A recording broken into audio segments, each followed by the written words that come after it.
Hello, everybody. Welcome everybody to today's annual conference of the Irish Forum for International Agricultural Development, which is our celebration of World Food Day, which was last Saturday. My name is Professor Charles Splana, and as the chair of IFIAD, or the Irish Forum, I'd like to welcome you all. We've about 170 people on the line today, and I think that really highlights the interest and importance of the topic of the conference. For those of you that might not be familiar with IFIAD, we established IFIAD in 2016 to bring together a range of the institutions, all of the institutions in Ireland indeed, to share our experiences, knowledge and innovation in relation to agriculture for development. Our membership of IFIAD is open, and anybody who's not yet a member of IFIAD, we would really encourage you to join. And you can look at our website, www.ifiad.ie. So firstly, I'd like to give a special thanks to Minister Pippa Hackett, who's our Minister for State for Land Use and Biodiversity, and also a Senator on the Agricultural Panel. We're really grateful to Minister Hackett for taking time from her schedule to give us an address to today's conference. I'd like to also thank the IFIAD Steering Committee members and also the Organising Committee for this year's conference, which consisted of myself, Michael O'Brien, Patrice Lucid, Patrick McManus, Chris Somerville, and also Sarah Fitzgerald and Isabel McLaughlin. We're also very thankful to Irish Aid for their continuing support for IFIAD and also for their support in enlisting many of the high-profile speakers for today's IFIAD conference. So coming to the theme of today's conference, the theme that we chose for this conference was termed A Year of Action, Food and Climate, Taking Agriculture and Food Systems to COP26 and Beyond. And indeed, 2021 is set to be a pivotal year for climate change, agriculture, and also food security.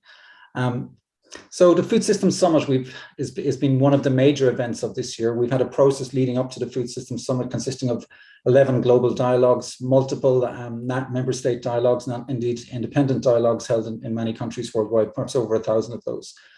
Indeed, IFIAD has been an opportunity to engage with the food systems process over the past year, which was super positive engagement from our side, and especially the opportunity to host a number of independent dialogues, which we hosted in Ireland and Malawi. We're very much welcome Ireland's commitment to food systems transformation at the summit, and indeed, which was really exemplified by President Higgins' powerful speech, which indicated that ending world hunger and ensuring the right to food for all must be placed firmly at the top of the political agenda.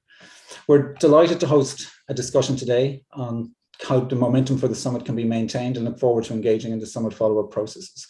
So as many of you know, the summit had 5 action tracks, and those action tracks, now I guess the body of work is how to give action to those tracks and across so that there is impact arising. So in September this year, 150 countries at the Food Summit announced voluntary commitments to ensure more resilient, inclusive, and also sustainable food systems around the world. And there's a range of coalitions emerging from that. However, the challenges are significant and they are mounting. They're aggravated by the COVID-19 pandemic, conflicts and climate change. Indeed, this year we've had the FAO's the 2021 State of the World's Food Insecurity indicates that about a tenth of the world's population, about 800 million people, are still going undernourished every year. And last week, the Global Hunger Index indicated that progress towards zero hunger by 2030, already far too slow, is showing signs of stagnating or even being reversed. And then if we look at the climate change challenges, in 2021, climate change, the greenhouse gas concentrations in our atmospheres reached a new high in 2021, driven largely by human activity. We've had the IPCC's sixth assessment report indicating that it's unequivocal that humans have warmed the planet. So we're entering into rather uncharted territory for humanity, and there's a worry that we may be taking our species basically towards kind of tipping points where we cannot go backwards here. In terms of energy, we've had the International Energy Agency report and also the UNEP emissions gap report, and they're indicating that we're seriously off track to meet emissions reduction targets of 40% by 2030 and net zero emissions by 2050. So what this means is that a transformational shift in the energy economies has to occur within one generation if we want to stay within 1.5 degrees. But the evidence is that such transformations are probably not happening at the pace, scale, and the depth that's necessary. In almost all the emissions scenarios, global warming is expected to hit 1.5 degrees in the early 2030s. So these are the challenges of our time. And as we head towards COP in 1.5 weeks' time, the NDCs of the various countries, the pledges towards reducing greenhouse gas emissions, the indications are that the NDCs submitted to date are only provide about 15% of what's necessary to stay within 1.5 degrees by the end of the century. So these are all challenges, and there's a lot of topics that will be under discussion in COP26, ranging from climate finance, adaptation, common timeframes, global stock takes, and so forth. But I guess for today's conference, IFIAD conference, our key concern is it remains to be seen how strongly agriculture and food systems will feature in the decision-making at COP26, and that's kind of central to our theme. So I'm going to hand over to Anya in a moment, and I'll just briefly give a quick overview of the conference today. We're going to have two sessions. First session on building on the Food System Summit. We've got a presentation by Maximo who's chief economist at the FAO, and then a panel discussion with a range of perspectives from Maximo, Maureen, Connell, and also Sinead Moles. And that'll be followed by questions and answers. So please do engage in the questions and answers. And then we'll have Tom Arnold, Ireland's Food Systems Envoy, who'll give a presentation of what are we doing here in Ireland and what does the Food Systems Summit mean for Ireland. Then we'll have a break. We move into session 2, looking more towards COP26. Presentation from Mark Howden, who's the Vice Chair of the IPCC Working Group 2. And then followed by a panel discussion where we have Anna Maria from CCAPS and Donald from IFAD, and also Takelo, who's one of our ex-graduates from the Master's Programme on Climate Change and Agriculture and Food Security, who's now a Bioeconomy Youth Champion, and also Sinead Walsh, who's Ireland's Climate Envoy. And that followed by questions and answers, and then we'll have a wrap up. So we do hope that you all enjoy today. Any of you that are on Twitter, please use our hashtag IFIAD21. The conference will be recorded. It will be uploaded to the IFIAD YouTube channel where we archive everything. And so I'd like to welcome you all again and hand you over to Anya, who'll take things over from here. Thanks again.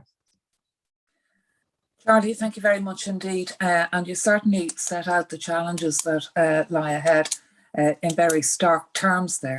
And the issue, of course, and the issue we'll be focusing on throughout the discussions is how we start turning that into a reality and how we do that at the kind of scale that's needed. You've taken us through the run-through of the session. Just to repeat that we want it to be as interactive as possible, so you'll have the chance to post your questions. We'll bring those into the discussion as much as possible, and we'll also be conducting polls. There's the break at 12:20, and we'll be concluding at 2. But let's hear now from the Minister, Minister Pippa Hackett, who is Minister of State with responsibility for land use and biodiversity at the Department of Agriculture, Food and the Marine. And I know this is an area that's close to her heart. So Minister, over to you for your opening remarks. Thank you very much, Anya, and thank you, Charles, also for the welcome, and good morning to everyone from a rather damp Dublin. But look, thank you very much for the invitation to deliver this opening address to your 2021 IFIAD conference. I think there's an exciting lineup ahead, and I hope everyone gets a lot out of it and you know goes home with some new knowledge and new thoughts on this important topic. Agriculture is the backbone of rural food securities and livelihoods across the world. When addressing the immediate and longer term needs of those affected by crisis around the world, maintaining local food production and rebuilding agricultural sectors are fundamental to preventing loss of life from severe hunger. Combating global hunger and malnutrition is a core part of Ireland's international development policy, A Better World, which is underpinned by the UN Sustainable Development Goals. Ireland, we recognise that agriculture and food systems are central to reaching these goals and to safeguarding a shared sustainable future for all. This year's UN Food Systems Summit and pre-summit brought together governments and development agencies, the private sector and research bodies to recommit attention to developing well-functioning sustainable food systems that contribute to the achievement of the Sustainable Development Goals and building back better after COVID. The upcoming COP26 in Glasgow will ask countries to come forward with ambitious 2030 emissions reductions targets that align with reaching net zero by the middle of this century. It also will countries will be asked to provide ambitious targets in terms of protecting and restoring ecosystems and in accelerating action to tackle the climate crisis through collaboration between governments, businesses and civil society. I believe, therefore, that the theme of today's conference, A Year of Action, Food and Climate, taking agriculture and food systems to COP26 and beyond, is very prescient. The agri-food sector in Ireland is our most important indigenous industry. It plays a vital role in our economy and in the fabric of our rural communities and societies. Sustainable food systems are crucial to the achievement of the Sustainable Development Goals by 2030, yet climate change is a reality and farmers, more than most, are very sensitive to the impacts of these more extreme weather conditions. They understand firsthand how the extremes of rain or drought or storm force winds affect their production systems and indeed their livelihoods. The centrality of primary producers in Ireland's new 10-year stakeholder-led Food Vision 2030 strategy recognises that economically sustainable farmers, fishers and forest owners are an integral part of our rural and coastal communities and of our natural environment and landscapes. This food vision was developed using a food systems approach, and it recognises that healthy environments, ecosystems, communities and economies go together. Primary producers have a leading role in food systems transformation, but they will need support both at national and international level to achieve the changes needed, to improve competitiveness and innovation, to protect and restore biodiversity, and to address the urgent need for climate action. As President Higgins stated in his address to the UN Food Systems Summit, Ireland's experience of inclusive, multi-stakeholder dialogue has shown that systemic change, while challenging, is possible, but that it requires the willingness of all stakeholders to engage and cooperate, and at times to accept difficult compromises. Based on this experience and as a follow-up to the Food Systems Summit, Ireland with other UN partners is leading the development of a food systems transformation support facility. This will provide structured support to countries to build their own capacity to develop and implement their national pathways. President Higgins also stated that the need for action is now more urgent than ever, as we face climate and biodiversity emergencies which threaten our very future on this planet. And also he declared that ending world hunger and ensuring the right to food for all must be placed firmly at the top of the political agenda. In this regard, Ireland is proud to support the Resetting Wasting agenda, which forms part of the summit's Zero Hunger Coalition and will be the focus of Ireland's engagement with the Nutrition for Growth N4G summit in Tokyo this December. The 2030 Agenda for Sustainable Development has encouraged countries to develop national responses to the Sustainable Development Goals and to incorporate them into planning and policy. The UN Food Systems Summit has emphasised the importance of food systems and agriculture in achieving the SDGs, and the focus has now moved to follow up and implementation with a review scheduled within 2 years.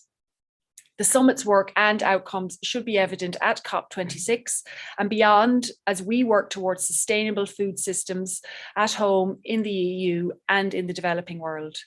So in closing, I would like to thank IFIAD for inviting me to address you this morning.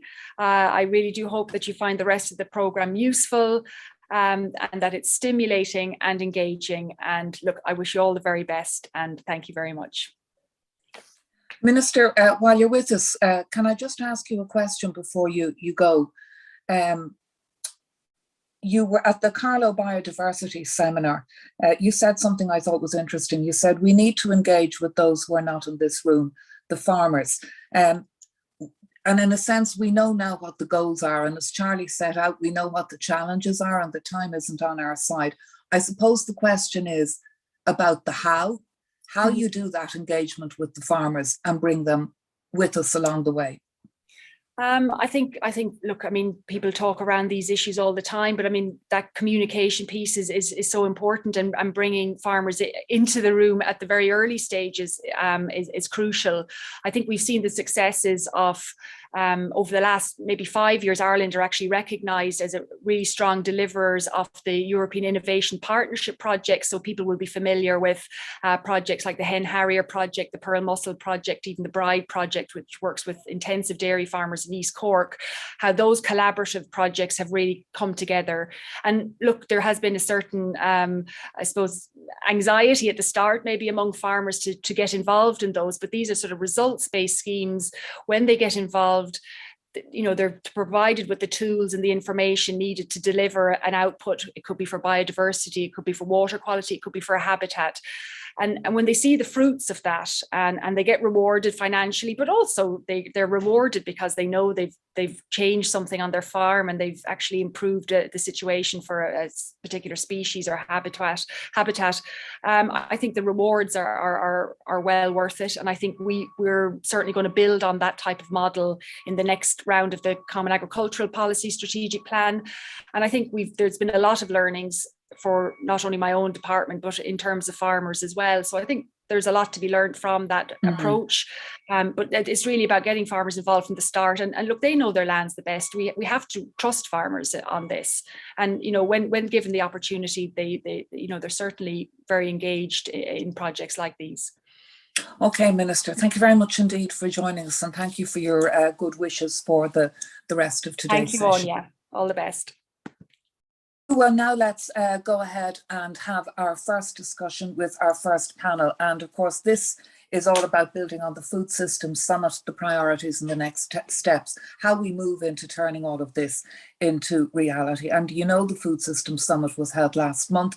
You know about the very long process and the stakeholders from various levels and strata that were all involved in the dialogue leading up to this. So the question is, where do we go from here? And that's what our panel is going to be discussing. And let me introduce our panelists to you. Joining us will be Maureen Muketa. You know her, she's a Kenyan nutritionist and member of the Food Systems Action Track leadership team. Conal Foley is the Director of Strategy and Advocacy and Learning at Concern Worldwide, and Sinead Moles is an independent consultant focused on sustainable development and food and nutrition security for rural and marginalised people.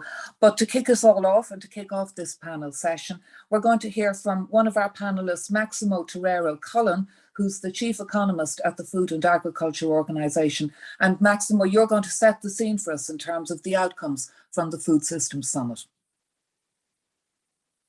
Thank you very much, and it's a pleasure to be here. Let me share my screen and I will do a quick presentation in the time that I was provided. So essentially what we wanted to look here to start the discussion is what are the key commitments and potential next steps based on what still the DSG office and the Secretariat is working. The first thing is that the summit came at an extremely important point in time because of the level of extreme poverty and inequality we were facing, which were exacerbated by COVID-19, the presence of an increasing hunger, which increased in 161 million more people moving into chronic hunger, the level of undernourishment, and of course the importance of nature and climate, and so to bring the concept of the agri-food systems into the discussion. This is just a photograph of the numbers and the situation and how far we are from achieving SDG 2 and other SDGs and why this is so important. So I'm not going to go into detail, but in summary, we have 811 million people in chronic undernourishment, 3 billion people that don't have access to healthy diets, and most of the indicators are not on track and on path. So the summit came in a very, very important time. As a result of the summit, there were 5 action areas which emerged from the summit process, and is what was in the speech of the Secretary General. The first one is nourish all people, which is very consistent to the challenge we face, especially in health in access to healthy diets. The second one was boost nature-based solutions of production. The third one was advance equitable livelihoods, decent work, and empower communities. The fourth was build resilience to vulnerabilities, shocks, and stresses. And the fifth was regarding means of implementation, which was more how the financing, the data, the innovation, and the governance has to be put in place. So all those areas were touched in the summit, and it helped to regroup the coalitions that were built during the more than a year of time.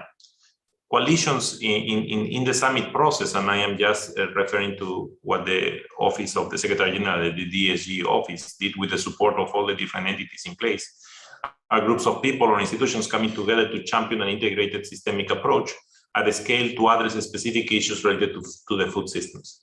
Now, these are some examples of the coalitions that were grouped within each of the areas. So, for example, for Nourish All People, a coalition of action for achieving zero hunger was established. A coalition of Food is Never Waste was established because food loss and waste is central in this process. Approximately one third of our food is lost or waste. And zero hunger was the core objective behind of the summit, but including access to healthy diets, which was also a coalition that was set up during the process at the end. So I'm just giving some example of some of the coalitions. There are many more that resulted and which are listed in the webpage of the Food System Summit. In the second action area was Boost Nature-Based Solutions of Production, and that's the coalition of aquatic and blue foods resides in the livestock industry, for example. Advance equitable livelihoods, decent work and empower communities, making food systems work for women and girls, indigenous people in the food system. The indigenous people did a huge work. Also, they produced a very comprehensive book that was done with the scientific group and also as part of the tracks. The fourth, build resilience to vulnerabilities and shocks and stresses, is Resilient Local Food Supply Chains Alliance, fighting for crisis along humanitarian development and peace nexus, and the means of implementation, the Public Development Banks Coalition, which is one that is set up. But there is, of course, a financing work document that was produced by the World Bank, IFPRI, and FOLU that bring 5 core challenges that we have to resolve if we want to create the financing that is needed for this type of activities. So I am missing the coalition of school feeding programs, for example, and the bioagroecology coalition, and many others. But I just wanted to give you an idea of how this was evolving. In terms of commitments, there were 231 commitments made to take actions to build healthier, more sustainable, and more equitable food systems. And these are a list of some of examples of commitments. Again, I won't go through them, but there were some commitments that were being set up. Of course, again, everything has to end at the country level, of course. So, and that's where the dialogues and the transformation pathways play a crucial role, because what we want at the end is that those transformation pathways will play a huge role, and that's the pathways that were developed and the different summit dialogues that were part of this process. And countries develop their own. There are a significant number of pathways already put in place. And the job now is how we can convert those pathways into investment plans, how we can improve the technical content if needed, and work with the countries so that this can end in investment plans. And I think the facility that Ireland is supporting to help this process will be essential, because it will help to achieve the major goal, because the country impact is what we are looking for. And then the coalitions will fit the needs. So if the countries need certain coalitions to operate with them, they will fit the needs. So we have this universe or ecosystem of coalitions that will fit whatever is needed at the level of the country. But the countries are the ones through their pathways that are the ones that they are basically designing the way forward. And that's where technical support has to come. And that's also where the science ecosystem has to support it. So what we are looking for is how the science ecosystem, which includes all the different science entities, of course, the HLPE is there, but also the different science groups, and especially science groups at the country level. When available, when not, we can do it at the regional level, but those are the ones that will help the process that will allow us to achieve what we are looking for. Now, there is the process of transition will imply a coordination hub. The coordination hub, by request of the DSG, will be hosted at FAO, but will be comprised of different secondments and different agencies. The idea is to bring IFIAD, WFP, WHO, UNICEF, UNEP, and others into this process, and also to create the linkages with the stakeholder groups, which includes indigenous people, private sector, the gender group, and all the different groups that are part of it. And also on the other side, to bring all the partners of the coalitions and the ecosystem. So it's just a facilitating platform that will strengthen and bring, of course, the support of the CFS and other entities within the roles that each one have. So here, the importance of complementarities and specialization of the agencies and entities which could be outside of the UN system will be of significant help to move forward this process. There will be mechanisms of accountability that will be developed, and the work at the country level will be coordinated with the country resident coordinators of the UN country teams. There will be, of course, a reporting back through the high-level political forum, and there will be a stock taking every 2 years to see the mechanisms. All this still is in process. Still, the discussions are going on. There will be a meeting to try to go in more details. a preliminary version was presented in the advisory board, but this is what we are going to hope to achieve soon. Let me just finish with one more element, which I think is crucial, because one of the things that the food system brought up was the importance of looking at the system approach. And here is where we need to understand the importance of the trade-offs and how the trade-offs across the different objectives are central. And that's what we need to bring in the country transformation plans. If a country decides to act on something, that something will have consequences on land, on water, on soil, on biodiversity, on greenhouse gas emissions, but even on income distribution and land distribution. So we need to look at those trade-offs if we are going to bring this food system approach that was brought as a result. And let me just give you an example. Here we have 5 types of innovations. One is farm subsidies and reshuffling, which don't have too much of an effect in hunger because most of the subsidies are in developed countries, but depending on how they are reallocated, that can increase. Innovation packages, 2 types of innovation packages. One that is extension services, improved production of livestock with less emissions. The other one, which is the same, but with fixed land use. And then reduction of food loss and waste and a full package of safety nets. So the full package combined. If you look at the 3 bars, the blue is basically middle income countries and the red is low income countries. And what we are measuring here is how many people we are moving out of chronic undernourishment. The technological packages, as you see, has a huge impact in terms of reduction of undernourishment. Even if we expand the technological package, it could be that we can achieve SDG 2. Food loss and waste also has a significant effect. And when we combine the package, the effect is a lot greater, and the combinations and the synergies are really important. If we look at access to healthy diets, we find a similar result. Basically, technological package has a huge impact, food loss and waste also, and the full package has a bigger effect. And here we are excluding safety nets, which are basically different because they are basically cash transfers and also excluding feeding programs as an example. Now, the important thing here and where the trade-offs come is how we can measure what are the consequences of those actions, of those packages to achieve the result that we want.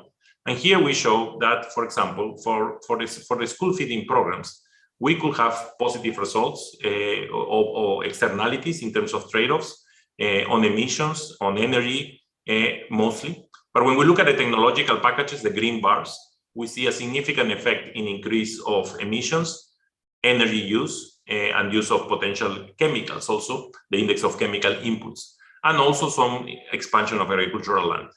But when we look at food loss and waste, for example, we see that the trade-offs are negative, meaning that we are getting positive results, like, for example, less emissions, less energy to agriculture, and less index of chemical change. And the full package will have. So what we want to do at the end of the line here is, what are the pathways that countries can follow that will minimize those trade-offs? And they are different. I'm just showing the measurement of impacts of some pathways, but there are different pathways that countries can follow, which could minimize those trade-offs and at the same time achieve the goal of improving access to healthy diets and reducing of chronic undernourishment. So, and this can be costed and essentially will be a small component of the share of the value of agriculture, which is significant.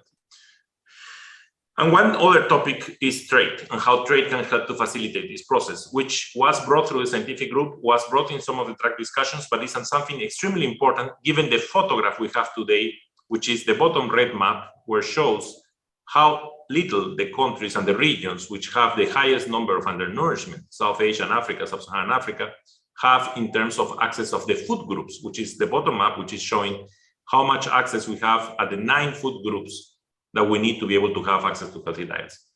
And clearly, in the photograph today, without trade, this won't be resolved. It could be in the future, we can increase production regionally or locally, but in the photograph today, we need trade to be able to minimize that.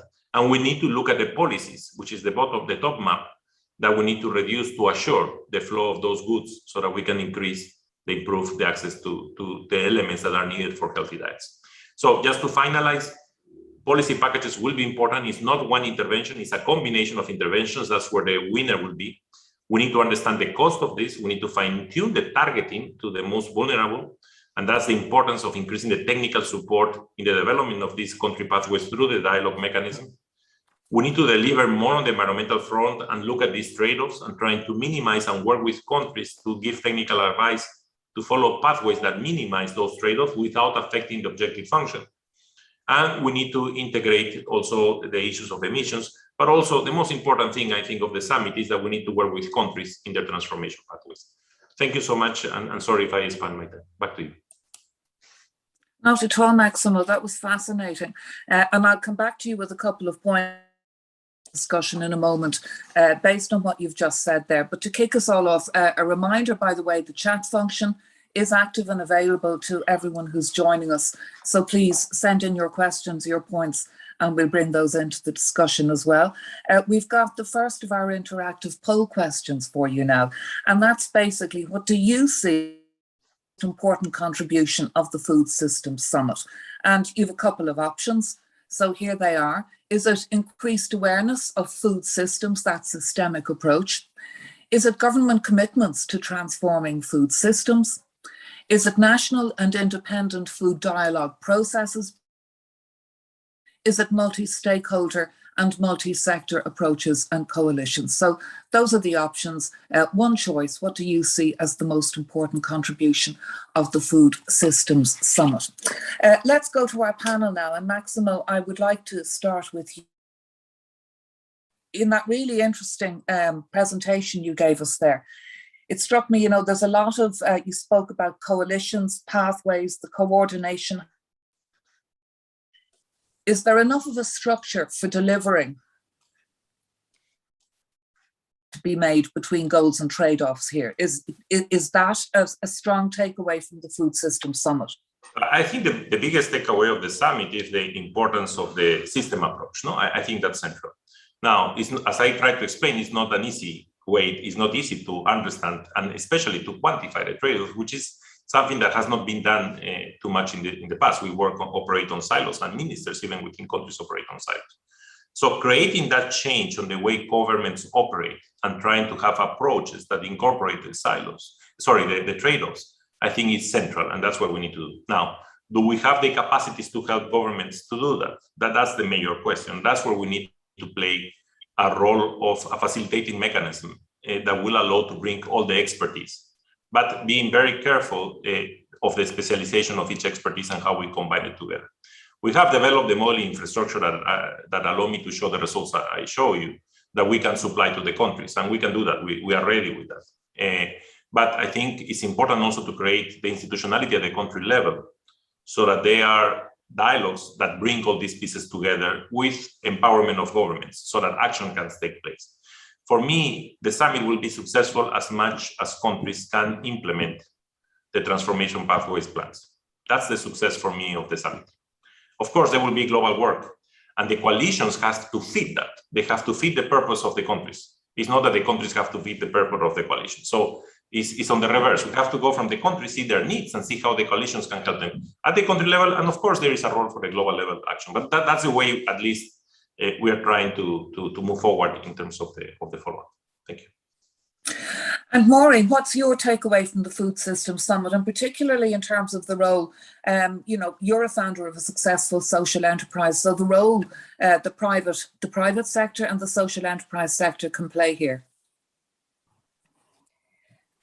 Thank you, Annie, for that question. I would say that the role of the private sector in achievement of the sustainable food systems is one. There's evidence that has already been identified, sustainable scientific evidence on pathways which private sector and all the role players in the food systems can take, and this is also can adopt rather, and some of these pathways are on the farm, reducing post-harvest losses. These pathways also include working with the excluded members in food systems. Could be the young people, could be young women, or actually women in general. And these are some of the ways in which private sector can get involved and adopt these already identified pathways that are sustainable towards achieving zero hunger and feeding the very many people who are going to bed hungry every day. And the coalitions and the importance of the coalitions that we saw at the Food Systems Summit, are they particularly important in terms of, women, for instance, and addressing issues like their access to nutrition? Yes, definitely. More so, I'll speak from the Kenyan perspective. We have like a coalition where we are seeing school feeding programs, and these are like the school feeding program. We are talking about children, and part of the population that involves children are actually the women, young girls. So one, we can start, this intervention starts from the beginning. The child is able to access healthy and nutritious meals as they grow up, and even so they get nourished, they're able to perform very well in school and lead productive lives. But we are also seeing the president during his address, His Excellency Uhuru Kenyatta, when he was giving his address for Kenya's commitment, he mentioned the inclusion of working using climate smart agriculture, involved also the bringing back the forgotten foods, such as the indigenous vegetables. And these are actually food groups which mainly women are the ones who are involved in cultivation of these foods. So I do see an area where now more and more young people, more and more women having an opportunity to be involved in building back a stronger food system. Thank you. That's a really, really interesting point, Maureen. And Conal, I mean, you were hugely involved in the run up to the summit. So what's your takeaway from it, particularly given what we know about the increased challenges in terms of hunger, in terms of climate, and the fact that difficult trade-offs do have to be made? You know, whatever about the goals that everybody has agreed, it's about getting the decisions and those trade-offs made. Sure, thanks, Anya. I mean, I have a very balanced view, I think, of the outcomes of the summit. Its advantages and its disadvantages, or what it achieved. I mean, I think where the consensus is really, I think the fact that the Secretary General had the Food System Summit was great. It's long overdue, and as Maximo says, looking at this systems approach and looking across sectors and across stakeholders and trying to engage as many people as possible. So the idea of the independent dialogues, the national dialogues, was excellent. Although I would say that it's very unclear about where some of those independent dialogues went. The national dialogues were fantastic in some countries, and Maureen is from Kenya, and I think, you know, they had those dialogues at subnational level. In other countries, they were quite restrictive and really just involved a narrow group of technocrats, probably. But I do think that the coalitions to take things forward are important.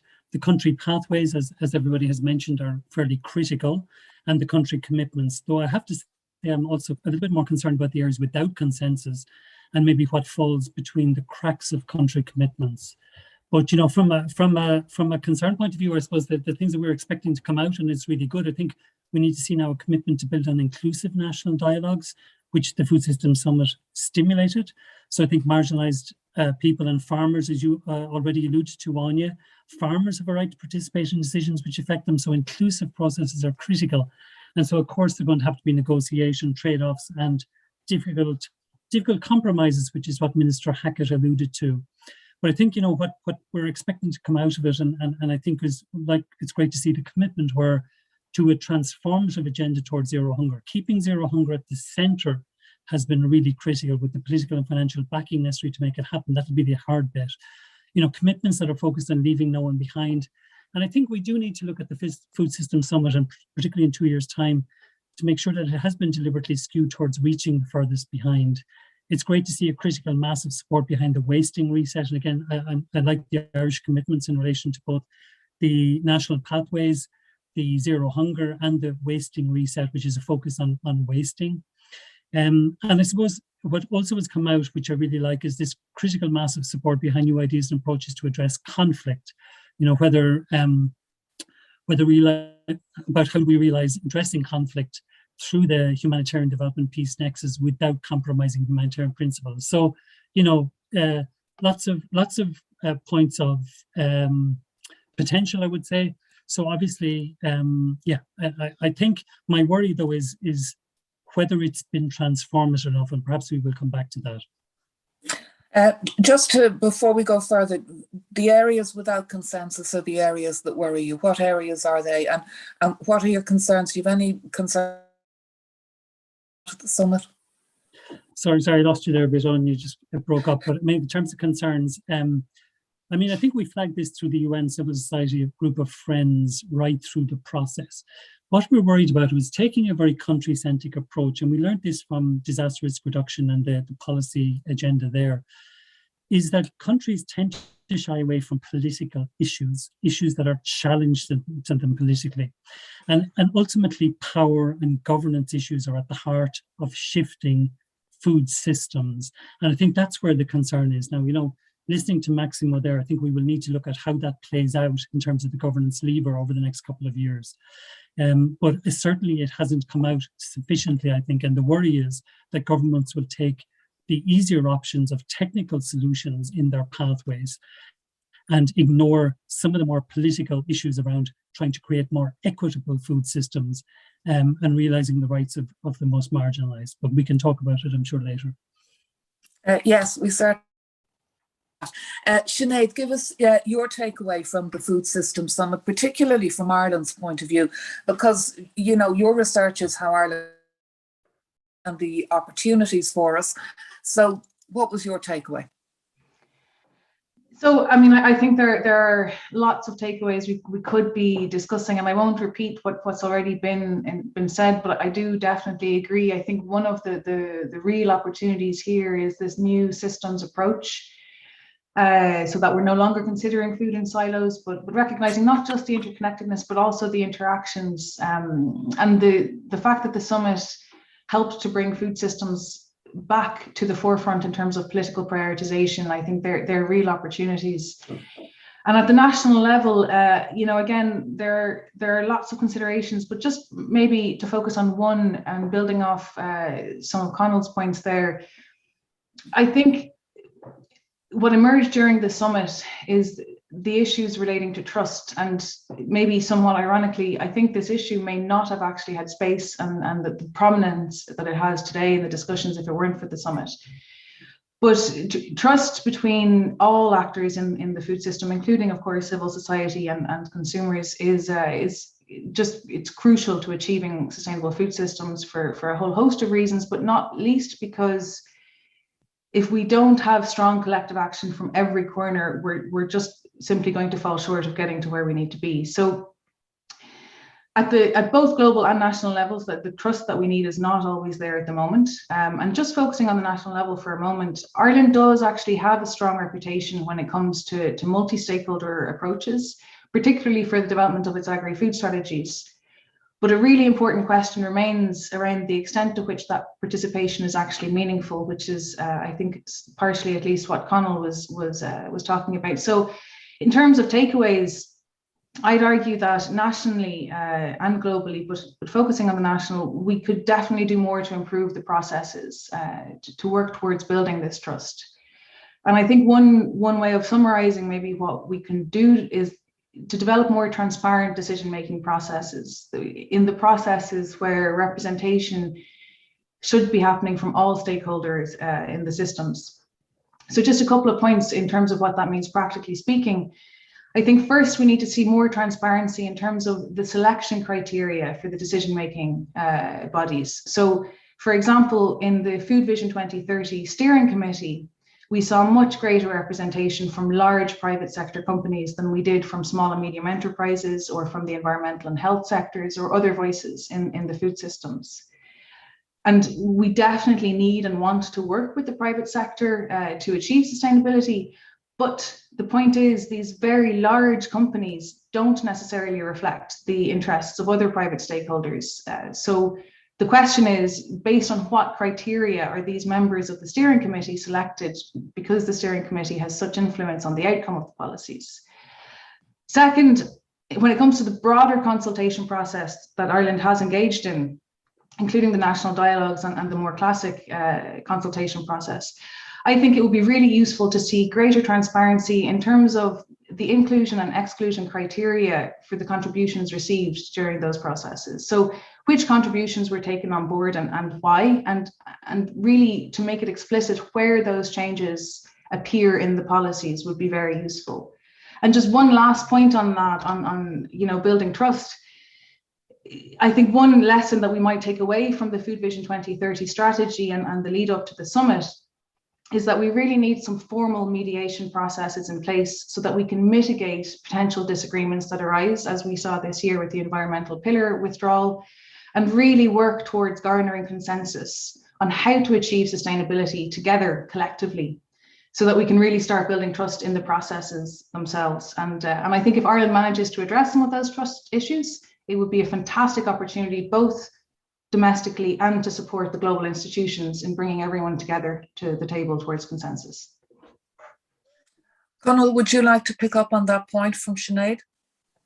Yeah, no, I think, Sinead, they're great points. I think about the building of trust being really important. And I think the question is kind of what kind of mediation processes are we talking about? I think it's what kinds of ones are seen as neutral, that are not already coming from vested interests or from those who have the same old.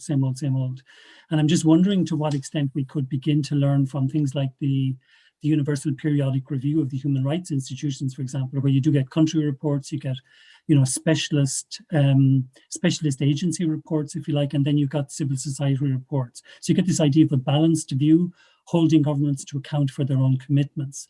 And I think through the ICESCR, the International Covenant on Economic and Social Rights, it may be a neutral body where those who are very much pro the right to food can, have a mediated and trustful discussion with more technocratic experts in relation to food systems.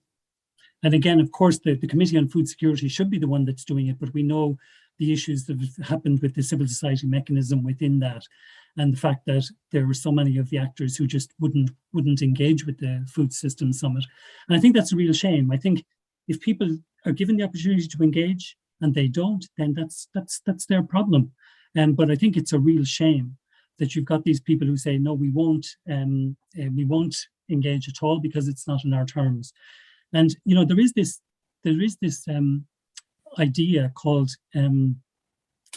it's called adverse incorporation that came from the Chronic Poverty Research Centre, which is saying that there is a problem of people participating where it's not on their terms. So I do think it's beginning to talk with the civil society mechanism of what that looks like. And I think Sinead and Maureen made the point. I think it's also about breaking down the private sector, because there's this with a lot of civil society organizations, they have this knee-jerk reaction towards the private sector. And I think the private sector is absolutely necessary and critical. Maximo understands more than anybody the importance of trade and has pointed out the need for the 9 food groups across sub-Saharan Africa, for example. But we do need to break the private sector down into its different components and try to look at the power dynamics within those. We need SMEs. Absolutely, they're the bread and butter of sustainable economies. But it's the power of transnational corporations and the fact that governments will always prioritize their macroeconomic development. That is the issue, I think. And, I don't have to go back to the Salvador Allende speech at the UN in 1972 about the unregulation and the problem of the private sector not being regulated anywhere, or even Ireland's view on taxation. But I think that's at the heart of it. But I think building trust is about breaking down the private sector and saying, actually, there's one part of the private sector that we do need to deal with in terms of regulation. But for most of the private sector, actually, we need to support it, make it more dynamic, etc. That's an interesting point that you raised there, Conal, about the power of, huge trans-global corporations, and obviously moves recently in terms of taxation. But in terms of the Buyin, Maximo, how are they involved? How were they involved in the Food Systems Summit? What role are they playing now? And, in the end, is it more than greenwashing? Bottom line first. I lost your last sentence. Can you repeat, please? Because your sound didn't work. Just that point that was raised by on the line. I'm getting it here. You can hear me all right? Yeah, I can hear you. The problem is when you move, you lose sound. So that's the problem. Okay, I'll stay as still as I possibly can. Okay, no problem. I fully agree with what Conal said, and I think what Sinead said. I think the trust was a big issue here in the summit. And I think it was in part because of the way it started. There were people appointed, and that created some problems, which I hope in the future that won't happen, and more information will be available so to minimize trust. Now, the private sector has a crucial role here. Of course, they have a crucial role, and they have been playing a role in the summit and in the pre-summit. And we hope they will continue playing a role, as well as the civil society, the indigenous groups, and the gender groups, which will be central in the follow-up of the summit. the challenge here is how we bring them together. No? And what really shocked me in the summit was this fight even in the science part, no? Which was the last I would ever thought, that the science groups will be fighting each other when science is supposed to be bringing everybody together and trying to learn as much as we can from evidence. No? So for me, that was like the extreme of the situations. Even the science group fighting because one group wanted one and the other thing wanted to be the only one and the gatekeeper, which in the case of the food systems, the agri-food systems, is impossible, no? Because we are combining nature, climate, health, and agriculture and food. We need all the science possible to resolve the challenges.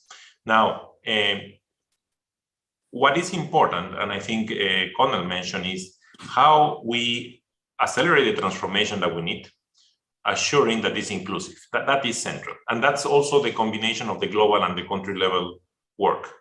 Because there are issues at the global level that involve developed and developing countries, and there are issues at the country level which are more targeting the poorest countries, which we want to move them out. But what happens also at the global level affect what they receive. And trade is one of those issues. Greenhouse gas emissions is another of those issues. And even recovery plans of developed countries have a consequence on developing countries because of a simple element, the exchange rate. The more money you push into the system, the exchange rate will be affected. So we need to look at all those, and not only exchange rate, even prices of commodities because of more demand of containers and more demand of transportation. So I think those two dimensions have to be there. So we work at the global level, and most of the agencies work at the global level, but I think we need more acceleration at the country level operation and more technical assistance. Now, how we make this inclusive? One of the things that we believe is that, like in FAO, we have 3 accelerators: technology, innovation, and data. That's the accelerators that we have in our new strategic frame, but we have a 4th one, which could slow down the innovation, technology, and data, which is complements. And those are institutions, governance, and human capital, because human capital is a crucial issue of exclusion. Digital technologies, if you don't know how to read and write, very difficult to use them. So how you avoid those, no? So how we can create institutionality and help countries that don't necessarily have the capacity in place to build those strong institutions, how we can learn from models that have worked better. And here is where we can learn from aggregation, no? In my experience, in my own country, in Peru, when there was the revolution of telecommunications, Peru invested enormous amount of money to create top regulatory agencies. And it worked for the first 2 to 3 years. After that, they were captured by the companies. So the big companies basically took all these people that were trained. So that is where the regional level, for example, in Africa, at the African Union level or at the subnational level, could help to avoid that to happen and to build stronger institutions. But we will need those institutions in place, because data could be monopolized, digital technologies could be monopolized, and so on and so forth. So we need those institutions in place, and we need to help and work with these countries so that we can build them up to avoid that exclusion. Because if not, yes, it's true, we could end in progress, but with a lot of exclusion. Back to you. And one other question then, which I'll take to all of the panel, looking forward to COP26. And Conall, you spoke about this. Power and politics are at the heart of all of these decisions. The risk that we're already seeing, countries taking the easy options. Maximo, you first. I think we need to avoid that. And the way to avoid that is to bring evidence. No, because even the whole structure of commitments at the country level, in my limited perception, is a problem. Because what it means is that you will stop producing things because you generate emissions despite you are producing in the most efficient way, and somebody else will have to produce that same thing, especially in food, for example, livestock. No, if I stop a country which is using the state-of-the-art technology to reduce emissions of livestock, methane emissions, somebody else will produce, because we know the world demand on meat is needed because of countries that need that type of micronutrient. And if we don't trade emissions, then we have a problem. And that's one, for me, a challenge that needs to be resolved. Also, it is important to raise the issue of what actions of countries will imply and to measure those. And that's where I believe the trade-offs will play a crucial role. Because if not, countries will make quick solutions which will have a future cost. And here is where the topic of the real cost of food comes up, and why it's so important to have the real cost of food. Because then you will understand what this mango that you trade costs to the world in terms of water, in terms of soils, in terms of emissions, and so on. Now, what we need to be careful again is that is not necessarily implying that the price of food will go up, to incorporate those costs, but it could imply that you put proper incentives to increase the better distribution of those costs across societies, and especially helping the ones which are the most vulnerable. So again, here science and data and information and results of analysis will be crucial to avoid countries taking simple solutions that will have significant consequences. Okay, thank you for that. Maureen, what's your take on this? That, you know, again, we're seeing promises being diluted in the run-up to COP26, and also a lot of the agenda for change, particularly in terms of climate, by young people. So again, how to stop a lot of the response being more tokenism and turn it into the kind of real change young people want? Yes, I think this is where the global campaign, the Act for Food, Act for Change, comes in. This is a campaign that brings together young people to pledge and commit towards building back a stronger food systems, but also not just committing, but real actions. What would you like to see? What is the change you would like to see in your country? And for me, I see that every country has every country has unique challenges, and it is through the various leadership of the different countries identifying what the young people, more so the young people, have identified in this campaign, and then action on it, or prioritize the action of it. I would give an example of one of the actions for change is young people involved in agriculture should be able to earn a decent living out of this. And this is also an action for change, which was actually coincidentally mentioned by the president of Kenya. So I feel that since this is already a problem that young people in Kenya have already identified, and this is one solution that the government has mentioned that they would like to address, it is now to action, because young people are ready to are already involved in this action. But how about the government now bringing these young people and creating an enabling environment? An enabling environment would be access to financing, access to like land where young people can take part in, and also incentives would be things like investing in things like digital or innovations, where, because young people, if we use a technology we don't need to wait for 6 months to wait for our harvest to get ready. These are some of the things that will incentivize young people to get involved in agriculture, and also the government to commit towards actually what they say. Yes, that is what I would say, Annie.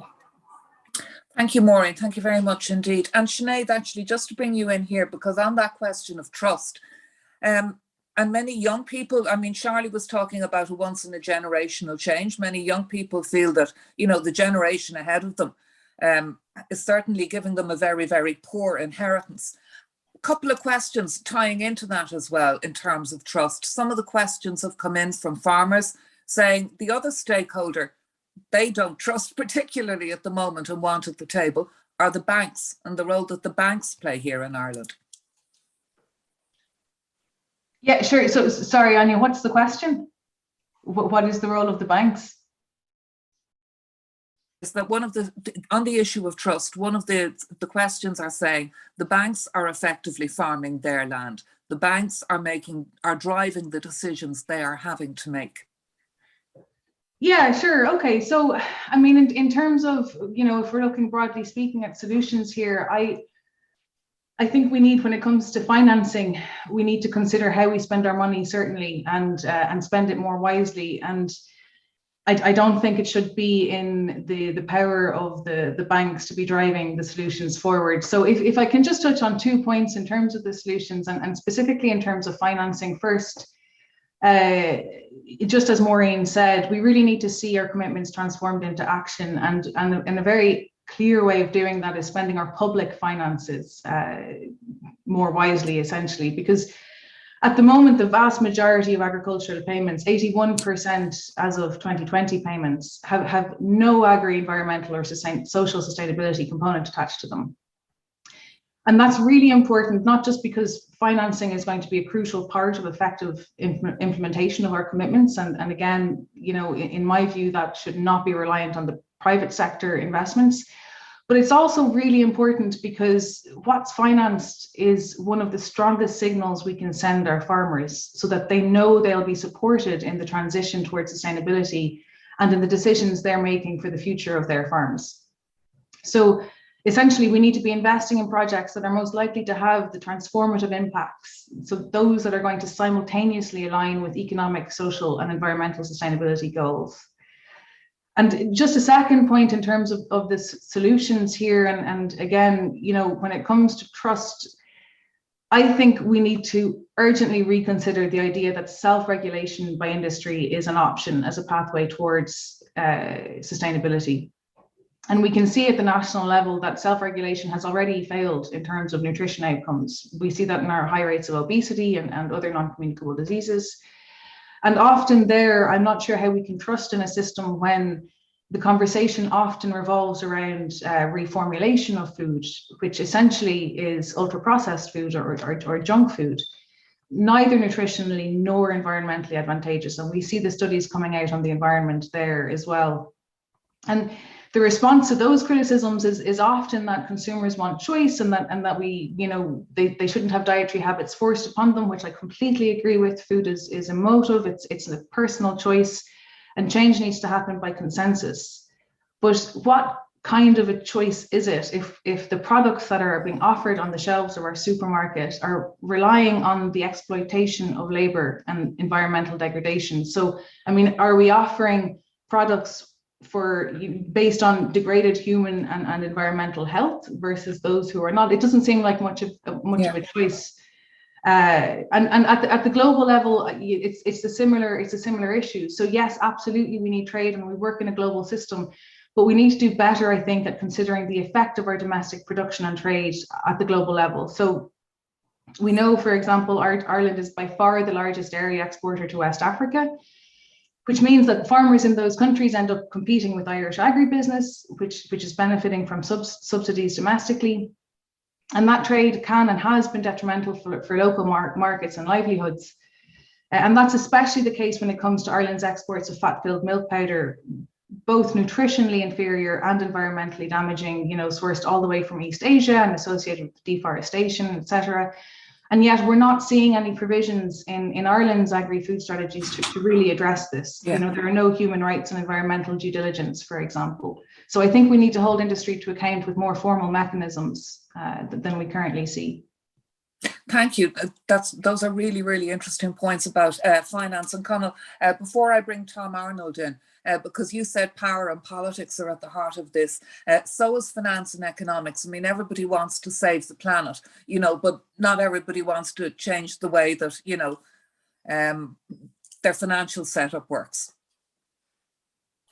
Sure, there's no question about that, Anya. I mean, I think Maximo touched on it really there. I mean, if you look at the whole discussion about carbon audit, I mean, carbon tax is probably the only way you're really going to shift in terms of energy provision. And the same with the real cost of food is really important. I mean, we all know that farmers are not getting a good price for their products. It's not sustainable. And all these people are buying this absolutely cheap junk food. There's something completely wrong in the system. So looking at the true cost and the true value of food is absolutely central to it. And I think that there's a lot of work to be done on that. Now, as Sinead said, you know, food is it's a complex and cultural phenomenon. We celebrate with food, we grieve with food. So it does have a lot of emotive and psychological underpinnings in some ways. So I do think that we need to shift how we look at it and look at the real cost of it, etc. But I just want to remind ourselves, Anya, also though, that the way we look at this is with different lenses, and the lens I wanted to bring was that from the most fragile countries in the world, those who are actually suffering the effects of carbon emissions from richer countries, and that is an inequality we need to deal with. And at a global level, we do need to make sure that humanitarian work, for example, is not, if you like, penalized with mitigation challenges that it just can't sustain. And we need to look at some balancing of how we mitigate our carbon emissions globally to make sure that the countries who are most affected somehow, you know, we focus on climate change adaptation in those. And obviously we want a pathway towards mitigation in those as well, but it'll be a longer and slower pathway. Again, because of the weakness of the institutions that Maximo points to. So I do think that, you know, financing is of course at the heart of it, but we need to balance where that finance goes in terms of immediate needs versus longer term change. Conal, Maureen and Sinead, thank you all, and Maximo, thank you all very much indeed. That's been fascinating. Let's go straight now to the man who has put an awful lot of work into all of these issues over the last couple of years leading up to the Food Summit. Tom Arnold, Ireland's Special Envoy on Food Systems and Chair of Ireland's Food Vision 2030 strategy process. It's been quite a journey up to the strategy and the summit, Tom. What's your take on where we're at coming out of the summit and heading into COP? Well, firstly, I think the fact that we're discussing both issues, food and climate, in this IFIAD seminar is particularly important because they need to be discussed together and the interlinkages between them teased out and understood, and some of the trade-offs and synergies that can be identified, worked on. In terms of where we are post-summit, I'm very glad that Maximo gave such a clear presentation, because what has to be said, I think, is that the amount of work that went into the preparation of the summit, particularly through the 5 action tracks, was extraordinary. And as we got closer to the summit, it became maybe more difficult to see what the actual practical consequences of all that work was. And now, and Maximo has, I think, has spelled it out very clearly, we've got an emerging set of priorities. We've got a set of coalitions which are willing to work on those priorities. And the question then is, how do we take matters from there? I do think that the summit had the big advantage of, if you like, winning the argument that henceforth we have to think in food systems terms. And many countries, I think, probably wouldn't have reached that point had it not been for the summit itself. And at the summit, we had a succession of national leaders who were committing to working on food systems transformations in their own countries in the years ahead. And now the challenge is how to translate that into practice. And Maximo's point that he felt that the whole business of accepting this notion of food systems transformations, that is a key political outcome of the summit. But we do have to be realistic here, I think. There are very many countries who say they are committed to this, but are at a very early stage in their journey towards working towards it. And it is not easy. This is not an easy task to move from a much more traditional, if you like, departmental-based approach to moving to a system, to a food system approach, which involves government departments working together, which should involve a multi-stakeholder process to engage with those government departments, and also to have the capacity. This issue of the human capacity to do these things, to develop strategies, is not a given either. So we have, I think we've made advances. We politically, food systems are higher up the agenda than they were, but there's an awful lot of other big issues on the political agenda. If you look at climate, if you look at the recovery from COVID, if you look at some of the geopolitics of the world we're facing, Afghanistan, etc., all of these things are competing and perhaps winning out over food systems as a key issue going forward.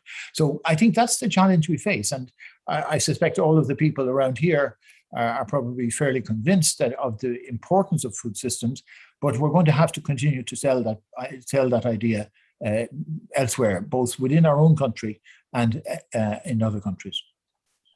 And in terms of the points made about trust and institutional acceptance, what are your thoughts, both here in Ireland and globally? Well, trust is a very basic issue, and it has to be dealt with. It has to be developed and earned, I think, in whichever context it is. At the Food System Summit, there was, as you pointed out, and as Conal commented upon, there were a group of people from mainly the civil society world who refused to engage with the Food System Summit, notwithstanding the very clear statements by Agnes Kalibata, the special envoy, that she wanted this process to be as inclusive as possible. Now, perhaps there's nothing terribly new here. I mean, within the civil society world over many years, we have a segment of it who are not actually willing to engage with either the private sector or with some of the larger institutional constructs that are there. So I think we just have to keep trying. I mean, that's the only way. Here within Ireland, I hear what Sinead is saying. I think, obviously, there was a feeling that perhaps the composition of the stakeholder committee was too oriented towards big business. My experience of working with the 32 people that were on the committee was that we had a very open and I would say positive engagement. At one stage, the environmental pillar decided to pull out. That I think was regrettable. All the more so because they were making a very positive contribution to the process.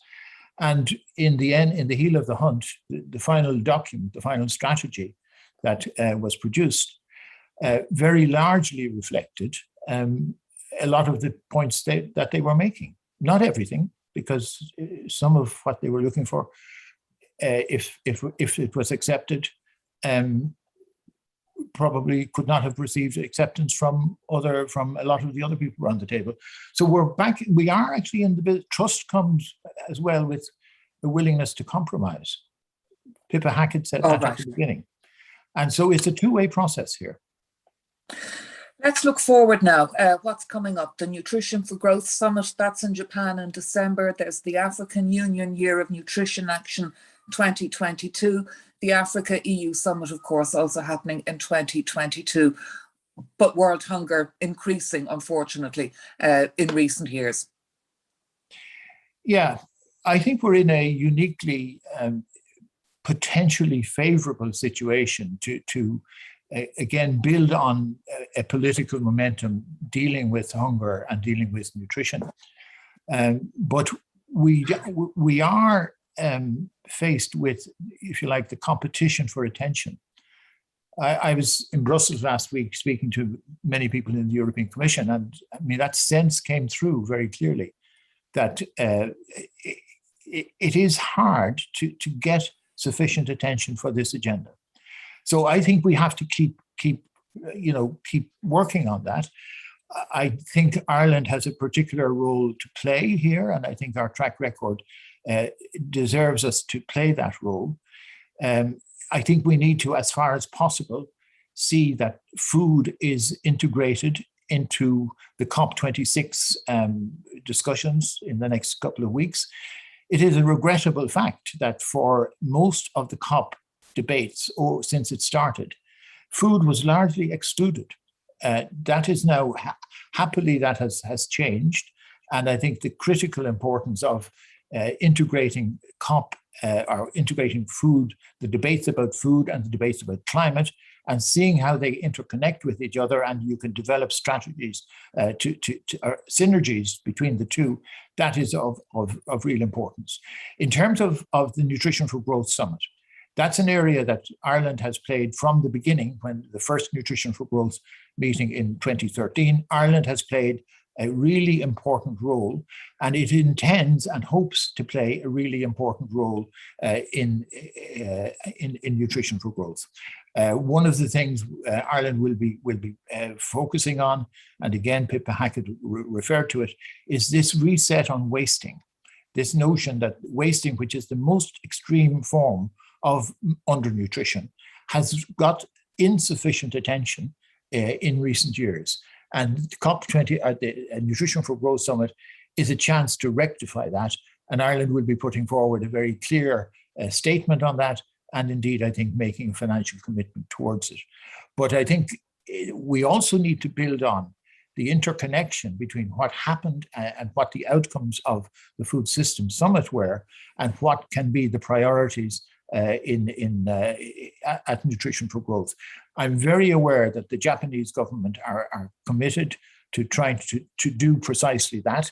I've had a number of meetings with the Japanese ambassador here in Dublin, and they're very keen that this meeting is as successful and as impactful as possible. And Ireland, Ireland is working very closely with Japan, and also I think within the context of the European Union to work in that direction. And just picking up then on the issue of vulnerable countries and their hunger needs, but also the role of trade. And for instance, one of the questions that's come in, and Sinead raised it earlier, what can Ireland do to support fairer trade with Africa? Well, the issue of fairer trade is I think, is the constant that's there. I think one of the things that has emerged from the COVID crisis is that the need, as far as possible, to put more emphasis on shorter supply chains, on local food systems, etc. And all of that is actually fully desirable and should be worked on. But it cannot be done in the absence of a functioning global trade system. And that's an obvious statement of Ireland's overall set of interests, but it's leaving aside Ireland's set of interests. If you are actually looking to protect the interests of poor people, wherever they are, they actually do need a fair trade system that can enable them to, particularly where there are shortages, that those gaps can be filled. And there's probably no real other short-term way of filling them other than by effective trade arrangements. But the historic reality is, of course, that poorer countries have been disadvantaged by the international trade system, and it needs to become fairer. And there needs to be preferential arrangements for them, and to make sure that trade, if it's functioning in a way that damages the interests of local producers, that needs to be fully addressed. And in many ways, I'm interested now in your final thoughts. Having come out of the Food Systems Summit, you're realistic about the challenges and about the difficulties. I don't think you're Pollyanna-ish in any way about the difficulties in going forward. And about the skepticism even in the run-up to COP. So glass half full or glass half empty, Tom, at this stage? Well, I think overall we have to see it more at glass half full. The very fact that we have a succession of international summits, the Food Systems Summit, COP, and we mustn't forget the Biodiversity Summit that has been taking place in China, and I understand has been regarded as broadly successful. Nutrition for Growth in December, and another important one, which none of us know enough about at the moment, is the Oceans Summit. Because the whole question of the blue economy and the contribution that oceans are going to make to global nutrition, and to energy, that is also very important. So we have almost a unique moment whereby we've a set of summits in close proximity to each other, which have the potential, if the right outcome emerges, to actually do something positive. So that's the context in which I opt for the glass half full, Anya. And I suppose my hope would be that Ireland would actually see a connection between different summits and actually work in a coherent and integrated way to have clear messages at each of them, but messages that actually connect to each other. Tom, thank you so much. Talk to you once again, and thank you for joining us with your thoughts at this stage. It really has been a pleasure to talk to you. Thank you. As ever, Anya. And at this stage, we're going to take a short break of 10 minutes.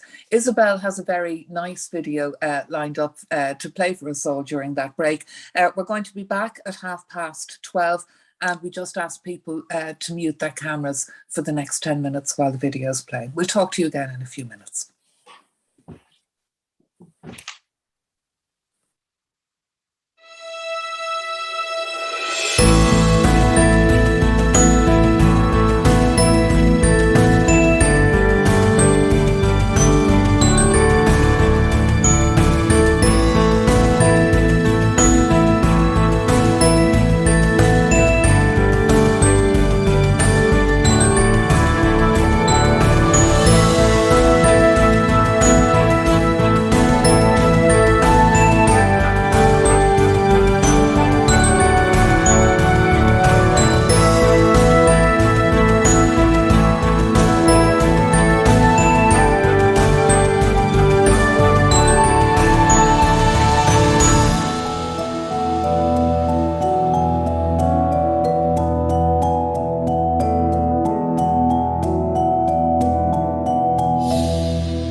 Hi everyone, welcome back to our second session of today's IFIAD conference. And at this stage, we're looking forward to the COP26 climate negotiations. We have another great panel lined up for you.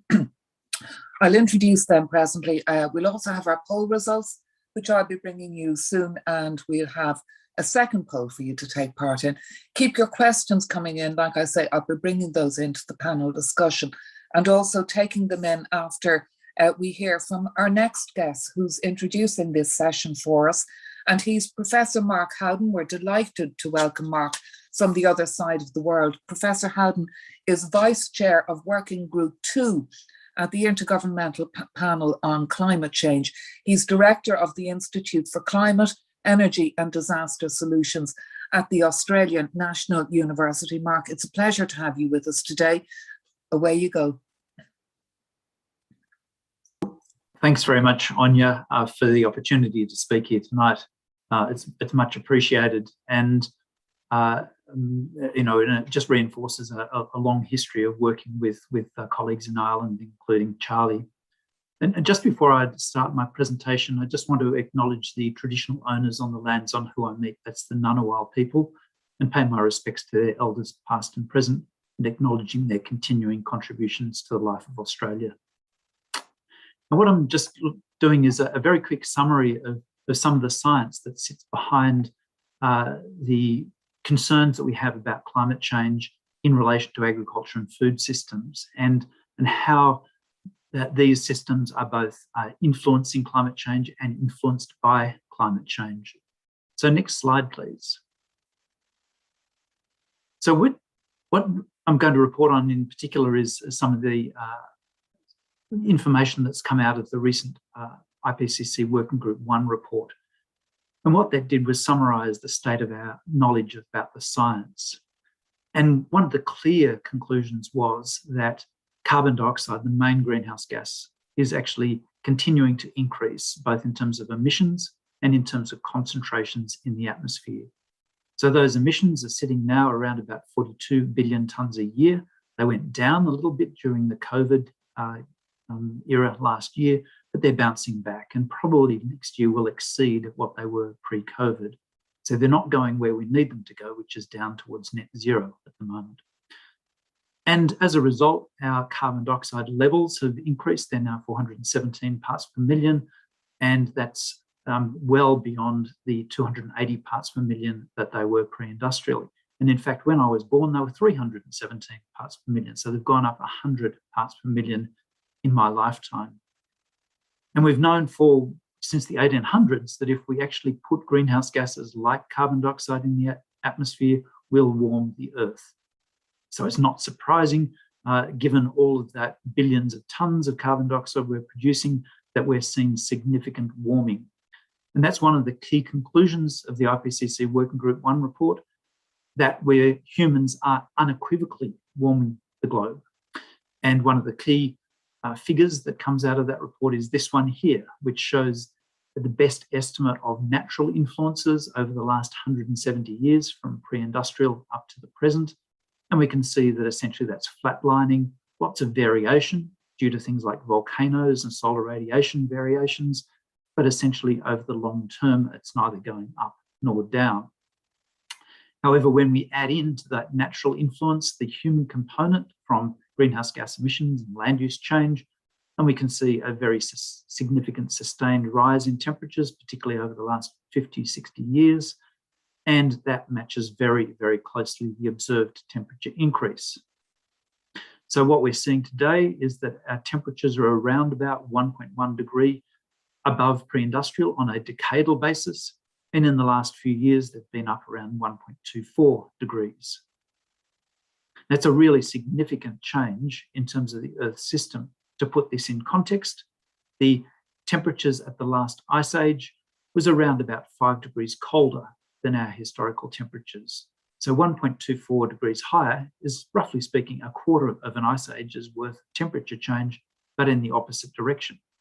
It mightn't sound like a lot, but it is huge in terms of the Earth systems. And in fact, it would have been higher, roughly speaking, at 1.5 degrees, except for the fact that across big parts of the world, there's lots of air pollution being produced, which actually cools the earth. It does this as well as causing lots of harm to people, but there's an incidental effect, which is cools the earth. And that's quite significant, as I'll show in the next slide. But it's actually around about 0.4 degrees. So if we actually start to clean up our air, in those industrial areas, particularly East Asia and South Asia, we'll start to see perhaps an increased expression of the greenhouse effect that's being masked at the moment. So because of that warming that we've seen already, we've seen really significant changes in key metrics of climate change, such as sea level rise, which has been accelerating and is now almost 4 millimetres a year, Arctic sea ice, which is shrinking down to its second lowest this summer in the Northern Hemisphere, and glacial retreat accelerating right across the globe. And each of these is the worst it's been in thousands and thousands of years. And the carbon dioxide concentration I mentioned before is the highest it's been for at least 2 million years. So this is really significant in terms of changes to the Earth system. And not only has this been changing the average temperatures, but it's also been changing things like climate extremes, such as heat extremes, rainfall intensity, so we're getting more floods, increased proportion of the really nasty cyclones, the category 3, 4, and 5 cyclones, increased drought in many areas, and increased fire risk, as we've seen in Europe, North America, South America, and Australia, amongst other places. So next slide. So when we look at the greenhouse gases that are contributing to that, if we look over on the left-hand side of this graph, we can see that carbon dioxide is the single biggest greenhouse gas, but not too far behind is methane, and agriculture is a major contributor to the methane emissions. Also, each of the gases which are associated with agriculture, I've just put little dashed ellipses around them. Nitrous oxide is also a significant greenhouse gas contributing to warming, and contributing to cooling are some things associated with agriculture, such as land use change and also irrigation, both of which tend to reduce temperatures, at least locally. But if we look at methane and nitrous oxide, which particularly come from agriculture, they're both major contributors, and both of those greenhouse gases are at record levels in our atmosphere. And when we look right across the food systems, and we've heard the previous speakers talking about the importance of a systems view when it comes to food, it's roughly speaking 29% of global emissions come from our food systems. And to put that in context, that's not that far off the amount of greenhouse gas emissions that come from our electricity systems.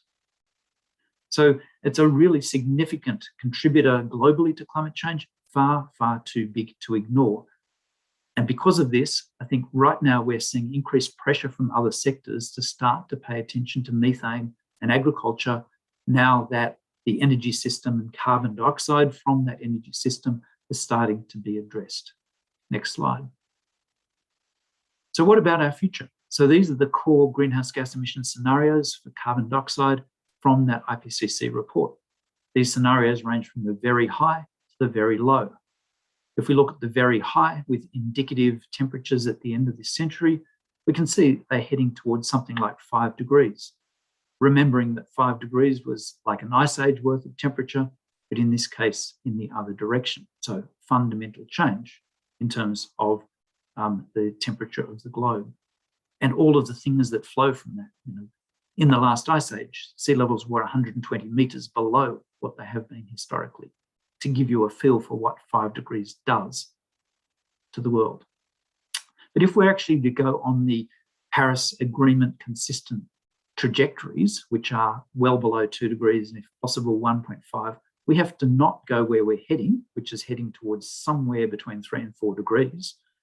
We have to go on those two trajectories that take us to net zero by about 2050 for 1.5 degree compatible scenarios, and by about net zero by 2070 for 2 degree compatible scenarios. But really importantly, you'll notice that both of those curves go below the line. They go below the zero line. But net zero is not the end point. Net zero is a waypoint in terms of our emission trajectories. Next slide, please. Now, really importantly, most people stop at that carbon dioxide trajectory, but If you actually start to look at the report in total, it includes the same sort of scenarios consistent with that carbon dioxide scenario for methane and nitrous oxide. And if we see the methane graph, what we can see that those trajectories which are consistent with Paris Agreement 1.5 or 2 degree goals don't actually have to go to net zero. For methane, we have to significantly reduce by 2050 and then steadily reduce a little bit more, so that it's probably about 60% below current levels by the end of the century. And for nitrous oxide, it's more like 20% below current levels by the end of the century.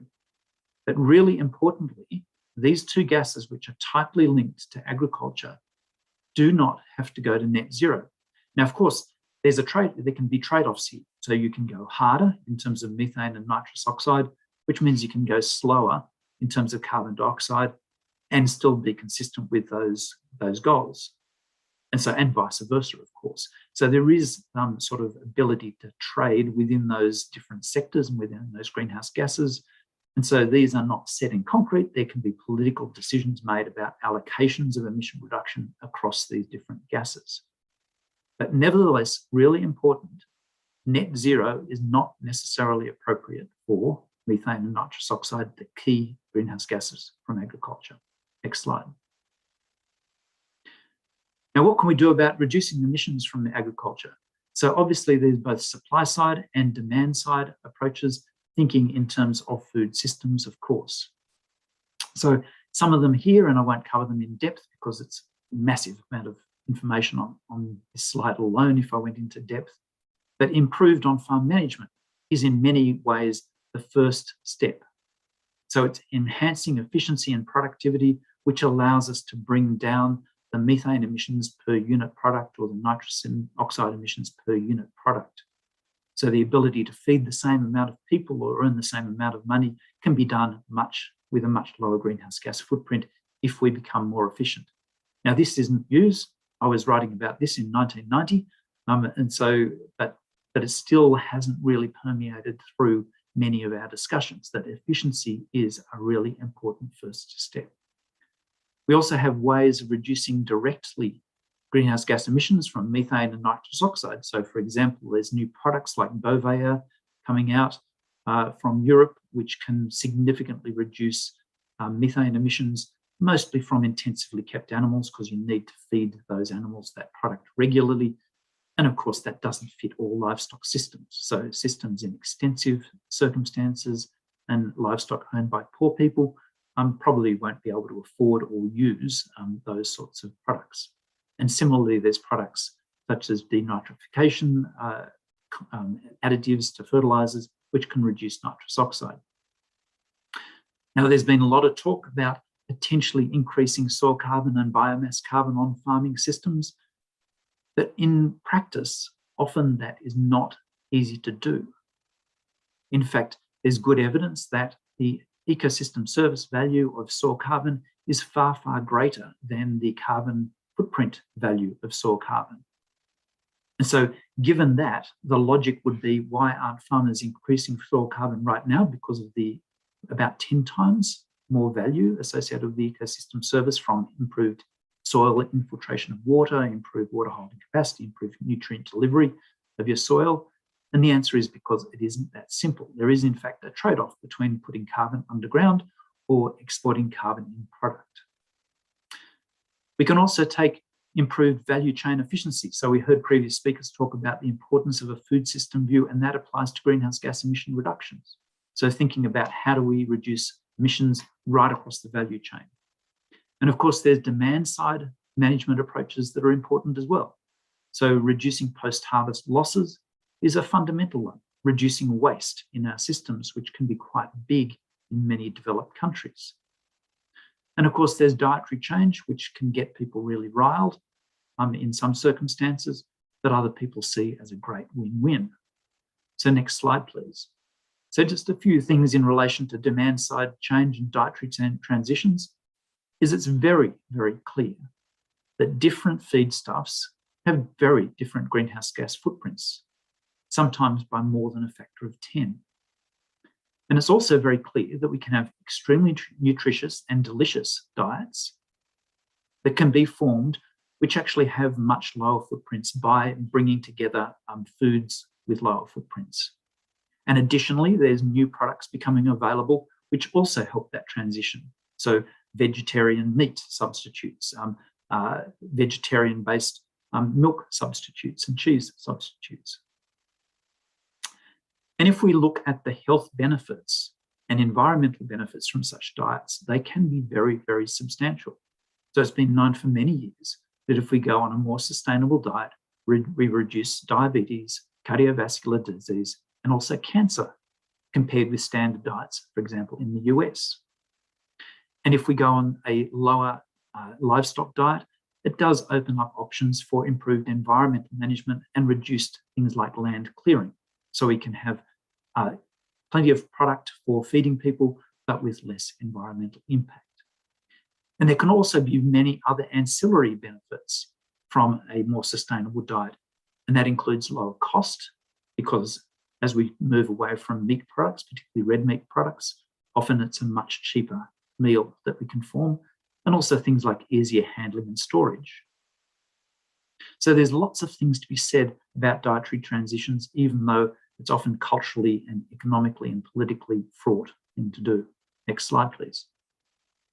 Now, just coming back to the sort of thinking about systems, one of the other options across many of our agricultural systems is land use change. So starting now, we're starting to think a lot more about integration of solar PV, solar photovoltaics, with agriculture. So agri-PV systems, where you can potentially have both of those components earning different types of income streams. So tend to be more fluctuating income streams from the agriculture component and more stable income streams from the energy component. And similarly with wind farming, where the trade-offs between production, agricultural production and energy production are even lower. And there's also possibilities such as BECCS, the bioenergy carbon capture and storage options, even though in many cases this can be more competitive with farming and agriculture than the ones that I just mentioned, the solar and wind options. But looking across that previous list, many of those options are well aligned with both sustainable and profitable agriculture and food systems. So they're not things which necessarily generate win-lose options. They can be, if well designed, generating win-win options. Next slide.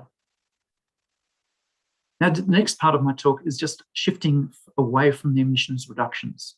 So when people talk about the Paris Agreement and Glasgow COP, often they very quickly segue to the emission reduction things. So, you know, the new announcement by a country of much more ambitious emission reduction commitments. But if we actually look at what the Paris Agreement said, there's three components to it. The first was keeping temperatures down by reducing our greenhouse gas emissions.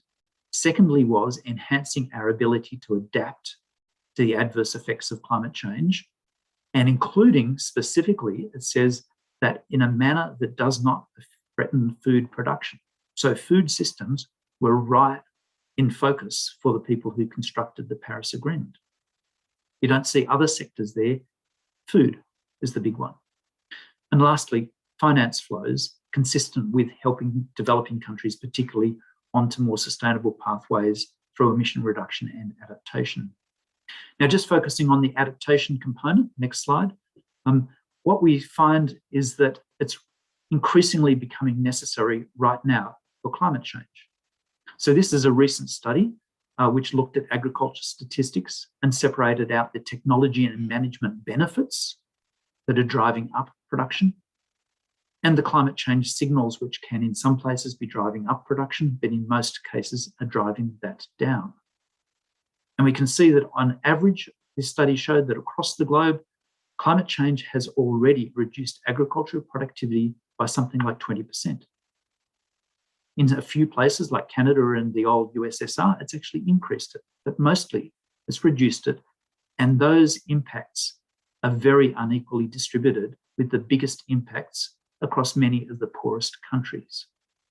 So climate change is already affecting equity across the globe, and it's already affecting malnutrition. So we heard previous speakers talk about 800 million people going hungry last year. This 21% reduction that we've already seen from climate change would be more than enough to feed those people if climate change hadn't occurred and we hadn't had that reduction. So climate change is already a significant player in terms of malnutrition. Next slide. So what might happen in the future in terms of temperature? So if we look at the top left-hand panel, which is what the world might look like under a 4-degree scenario on average, and we can see some parts of the world warm up a lot faster than others. So the Antarctic and the Arctic warm up much faster than other areas. The oceans warm up slower than the land areas. And the interior parts of land where often poor people live are actually warming up faster than the coastal areas. If we look at what that means, next slide, in terms of heat stress, this is a study from a few years back which showed historical heat stress in the top left-hand panel. So this is what these authors call deadly heat stress days. That's combinations of temperature and humidity, which essentially make moderate activity by a human outside potentially life-threatening. And we can see on the bottom right-hand panel what this might look like towards the end of the century under a high emission scenario. And right across the equatorial and subtropical areas of the globe, we can see a massive increase in deadly heat stress days, with many parts of the globe essentially having every day becoming a heat stress day. And this will not only affect health, it'll affect productivity because people can't get outside and do labour outside, but it also impacts directly on animals and on crops. So this is not a good look, and what sounds like relatively modest changes in temperature can result in these massive changes in extreme. Next slide. And looking at rainfall, which obviously is crucial to agriculture, and particularly in dry countries like Australia, we can see a pattern. Essentially, the world changes in 3 different zones. There's the Arctic and Antarctic, which again are quite different. They tend to get a lot wetter. The equatorial areas, particularly across the Pacific, but also some parts of South Asia and Middle East, which actually tend to get relatively wetter, but pretty much everywhere else gets drier. And many of those places are significant agricultural production zones, and they're looking to become much drier, and that production will likely to go down. But importantly, it's not just the average change in rainfall, but the variability in rainfall, which is likely to increase, particularly associated with El Nino, where we're likely to see increases in the difference between the wet years and the dry years driven by El Nino. We're also likely to see changes in rainfall intensity increases because as the atmosphere heats up, it can hold exponentially more water. And so when it rains, there's more water in the atmosphere to dump. And so we tend to get increased rainfall intensity, which drives soil erosion and drives floods. And that tendency for increased cyclone strength as a proportion of the total numbers of cyclones is likely to continue. And at the same time, because we've got a warmer atmosphere, our vapor pressure deficit is likely to increase, driving up potential evaporation and making our agricultural systems less water efficient. And importantly, across these issues to do with the water cycle, changes tend to be happening faster and harder than projected by the global climate models. So we need to be very aware of the potential underestimate of risk coming from essentially conventional assessments of rainfall change and similar factors. Next slide. So what might that mean in terms of drought, which is critical to agriculture in many parts of the world? Well, for starters, it's likely to increase in many places, but not everywhere. So some places will increase, some decrease, but many parts of the world, particularly where poor people live, are likely to see increased drought.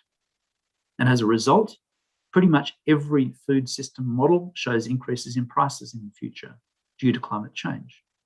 We're likely to see increases in food trade, and that's already been discussed as such an important part of developing countries, both accessing food when they need it, but also supplying food and earning income when they've got a surplus. And that's going to be driven up particularly because of that variability that I talked about before. And really importantly, in terms of who's going to win in terms of trade, it's likely to be those who adapt best to the changing circumstances.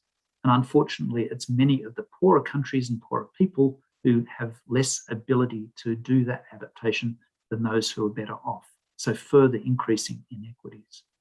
Next slide. So how do we adapt our food systems? And this is my last slide because I just want to finish on this note. Well, firstly, is that adaptation is incredibly contextual. You know, the way in which one farmer may adapt to a climate change may be very different from how the farmer next door adapts. It depends fundamentally on the values of that farmer, the values of that area, the values of that sector. But when we actually disentangle the options, there's a huge diversity of options that those people can use that are or may be consistent with their values. So there's on-farm adaptations and off-farm adaptations, such as value chain. There's diversification options in some cases. There's short-term tactical and long-term strategic. There's incremental changes to existing systems or transformational changes that change the systems. And there can be adaptation at institutional levels, say looking at trade systems or looking at food subsidies. And there can be change at a regional level, looking at integrated regional responses, and also adaptation across the value chain. All of these adaptations involve some degree of cost. All of them require some change in knowledge, as well as some change in action, but they're always done in anticipation of benefits, that people will be better off if they adapt to these changes than if they don't. So adaptation, in a sense, is a good news story because it actually is about the positives. And what we find too, in terms of studies with farmers, is that being adaptive to climate change, so acknowledging that change is happening and responding effectively to that, empowers those people. It gives them a sense of control over their lives and their businesses, and it reduces their stress, and through that improves their strategic decision-making capability. And it's that strategic decision-making capability which is the crucial one when you're dealing with long-term issues like climate change. But we shouldn't put a too rosy view on adaptation, because there's really significant limits to adaptation. So you can only adapt existing systems so far in the face of change. There's many barriers to adaptation of all sorts of different types: technological, institutional, economic, social, cultural, and others. And we need to understand what those are so we can remove them. And really importantly, adaptation has to go hand in hand with mitigation, not separate to mitigation. That's emission reductions. So we can actually have integrated responses of our farming systems to climate change. And that's the really important message. The solutions here are not to separate out climate change from other sustainable development goals, but to integrate climate change effectively with those goals. And that's the pathway to a climate smart agriculture. That's the pathway to a future which feeds us all, feeds us equitably, and takes us into a profitable and sustainable domain. Thank you. Professor Howden, thank you. That was fascinating. I have to confess, some of your slides, you'd want to dive under the duvet cover in despair. And then in others, particularly in terms how agriculture and food systems can adapt. Remarkably, I mean, you were saying this is doable, were you? Yeah, like people have been adapting their systems ever since they started having systems. And so the nature of humans is we're an adaptive species. We try different things, some work, some don't. Even occasionally we might even put in effective evaluation systems which actually give us an idea of which ones do work and which ones don't. But over the long term, what we find is that people and systems do tend to converge on viable options, but they're not necessarily globally optimal. So they may be locally optimal. And so part of the role for people in the meeting like we're having today, and people in the research domains and the science policy domains, is actually pushing us so that we actually can find those more global optimal solutions, in the sense of they're not just incrementally improving something because that's the way our grandfathers did it, because in fact that's the best way to deliver to the values that those people are in that particular location. I know there'll be a lot of interest in Ireland, and obviously there'll be a lot of interest in the focus at COP on the issue of methane and nitrous oxide in agriculture. The Paris goals, again, you seem to be saying it's doable there. This is not something we need to be afraid of if we embrace it in the right way. Indeed. And so I think the capacity to do that varies. So that in some countries and in some industries, it's going to be more viable than in others. And so where we have much tighter control of our agricultural systems, I think those emission reduction options are more manageable than those where there's much less control of those systems. So I'm thinking intensive livestock versus extensive as one example of that. But there are technologies around which can give us at least partway onto those trajectories of emission reductions, and there's also efficiency improvements which we know can deliver along those trajectories as well, at least part of the way. So knowing that we can get part of the way on those trajectories with our existing knowledge, technologies, institutions should give us confidence that we can keep on that pathway. Now, it won't necessarily be easy. We will have to invest in research and development that we're currently not investing in, but I actually think it is manageable as long as we do very strategic decision making at this point. And it is important to say at this point because we haven't got time to spare. You know, we've really got, as I think Charlie mentioned earlier on, we've only got about 10 or 12 years before we may well hit 1.5 degrees across the globe. And what's your take on the role, therefore, of meat and dairy farming if we are to meet the Paris targets? We had a question in from one woman viewer. What happens, you know, to the farm families who produce that? Yeah, and so we get lots of discussion about this in Australia and various other places, and what you tend to get is people locked into the way things are, and what you have to have conversations with them is what are the way things could be. So what are the options that they have to do things differently in the future? And so that then comes back to a question of values. So what are your values and what are your aspirations? And so rather than very quickly focusing on the technologies, we actually need to focus on the human aspects of these processes. You know, what do people want to achieve in their life? What is their succession plan? You know, how do they want to handle their farm? What state is that farm that they might be handing on? Is traditional farming the best option? Is it better to actually move into farming for water or biodiversity or energy or carbon? And so there's more options available now than there were perhaps 10 years ago. And so I think what we need to do is actually reframe our focus away from the sort of technology side and onto the human side of decision making. As I say, it's absolutely fascinating listening to you. Thank you so much for that. At this stage, I'm going to give our second poll question to our viewers. Thank you for the questions you've been sending in. We'll go on trying to include them throughout the discussion between now and 2 o'clock. And this is a simple question for everybody watching. What's the issue you would like to see prioritised at COP26? Is it that climate mitigation staying below 1.5 degrees?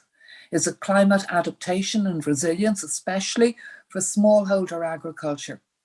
Is it climate justice, including loss and damage mechanism for those who will lose out?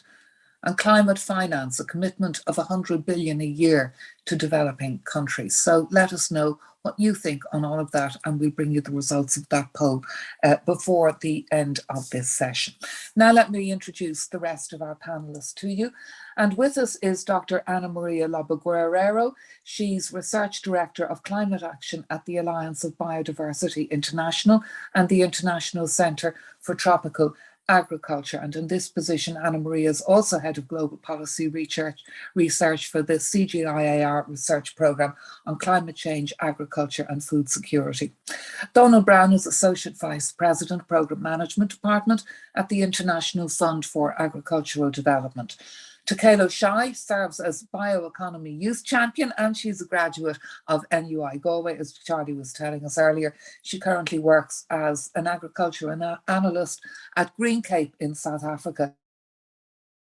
Sinead Walsh, who was Ireland's Climate Envoy and Deputy Director General of Irish Aid at Ireland's Department Foreign Affairs. And maybe, Sinead, kicking off with you on that point that Tom Arnold was making to us a little earlier about the interlinked summits and the opportunities that that's presenting to governments and policymakers now. How interlinked is Ireland's approach coming from the Food Summit into COP26?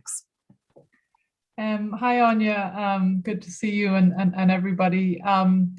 Yeah, well, actually, I think Tom is probably one of the first food systems envoys, if not the first. Now, I stand to be corrected on that, but I think we were fairly quick out of you know, in kind of trying to link those positions. And we would certainly, we have a food team in IFIAD and my climate team, and we would certainly be tic-tacking pretty constantly on this, you know, because there's a huge amount of focus on COP26, of course, but we sort of see it as, you know, Food Systems Summit, COP15, COP26. And I think in a way, Anya, I think it's the mindset shift that we should really be focused on, because, you know, there are a lot of, you know, there's a lot of technical work that needs to happen, and COP26 that many of us will be at in a couple of weeks is, you know, there's a lot of technical negotiations and that kind of thing that are very important. But fundamentally, if we get the mindset right, if we're linking, the food side, the nature side, the climate side, in a way, a lot of other things fall out of that if we get the mindset right. And I think that sort of food systems approach, the summit, maybe not all of what we might have all wanted, but, you know, it's a starting point. There's some good follow-up coalitions and so on coming out of it. And I think we're trying to see now, how can we roll in what came out of the summit into COP15 and into COP26. And as I say, if we shift the way we think about these things, you know, which also helps to reduce defensiveness, you know, from different sectors, because we all, God knows, have a role to play in all this. I think that's the key starting point. Yeah, and interesting the point that was being made about trust in the earlier session, which will obviously be a factor as well in the COP process. Anna Maria, you've been following the Food Systems Summit and the COP26 process, particularly from the point of view of the poorer countries who will be suffering, many of them, the greatest amount of impact of the damage of climate change. What's your sense of the alignment of the two agendas? And what are you fearful of? What are you hopeful of? Yeah, thank you very much for inviting me to participate in this very interesting discussion. So I think that we have in front of us a huge opportunity in terms of what is happening in 2021 to really bring the food and the climate agendas together. And it's so working and doing research in relation to food systems and climate change, it's a very interesting thing, because it's two sides of the same coin. So on one side of the coin, there's a huge impact of food systems on the climate crisis, and that was already mentioned, how food systems are responsible for about 21 to 30% of annual greenhouse gas emissions. Also, agriculture is responsible for an important percentage of deforestation, around 80%. But then the other side of the coin is that there's a huge impact of the climate crisis on food systems. And so we are observing these reductions in production, but going beyond that, for instance, linking climate variability and malnourishment. So children below 5 years old are 50% more likely to be malnourished when born during a drought. So that's really interesting. World hunger, we have seen that it's on the rise. And one of the drivers of this is climate variability and extremes. And then the other issue that it's really important, it's how climate impacts on food systems are already exacerbating conflicts and insecurities in fragile countries. So it's these two sides. And again, going to your question, so we really have the opportunity to join the dots between these food and climate agendas at the highest level possible. So considering leadership at the global level and connecting the discussions that already took place in the UN Food System Summit and that are going to take place in COP26. So I think that first thing, it's a huge opportunity for us. The second thing is that even though it is very logical to connect the two agendas, I believe that we are still losing opportunities. So these two conferences are highly aligned in terms of their goals, but they have not been systematically feeding each other in a way that reinforces and amplifies these ambitions and these targets. But again, we are at time to do it. We are going to COP in 1 week, a little bit more than that. And there's where we have the opportunity to really being able to connect these two agendas, to connect the dots. And so two specific opportunities that we do have, and we need to take advantage of that while COP26 is happening. So the first one is in relation to one of the key action tracks of the UN Food System Summit. So as you know, there were 5 action tracks that were discussed. One of those action tracks was related to being able to boost nature positive production. So the idea is to be able to enhance these production systems at scale so that they can meet the fundamental human right to healthy and nutritious food while operating within planetary boundaries. And there's a close linkage between this action track in terms of boosting these nature positive solutions and what has been called this global action agenda for innovation in agriculture, which is going to be launched at COP26. And it is an outcome of this global campaign that FCDO and the CGR Research Program on Climate Change, Agriculture, and Food Security have been working for the past 11 months in terms of transforming agricultural innovation for people, nature, and climate. So, as Mark said, we can do this, but we need to do things in a different way if we are going to address the challenge through a food system, address the challenge of climate change through a food systems perspective. So let me say just a few words about this campaign on transforming agricultural innovation for people, nature, and climate.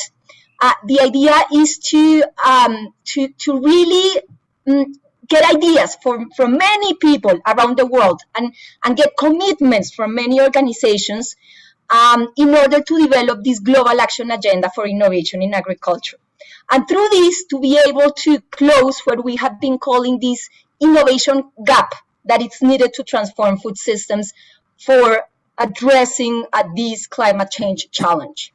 So the idea through the campaign, which is again related to one of the action tracks of the UN Food System Summit, is to do 3 main things: to be able to unlock the level of investment, because we need more investment to close this innovation gap, that's for sure. But the investment is not going to be enough to trigger this transformation that we need to see. We need investment, but we also need engagement and we need collaboration for agricultural innovation to contribute to climate adaptation, mitigation, and building systemic resilience against climate variability and extremes. So that's one way where we really need to connect the dots, and it's already happening, and it's going to continue happen. So perhaps, yeah, let me stop there. Just optimistic are you? You're saying you believe that the two agendas can be connected at COP. How optimistic are you that they will be going into it? So there are concrete things that are already happening.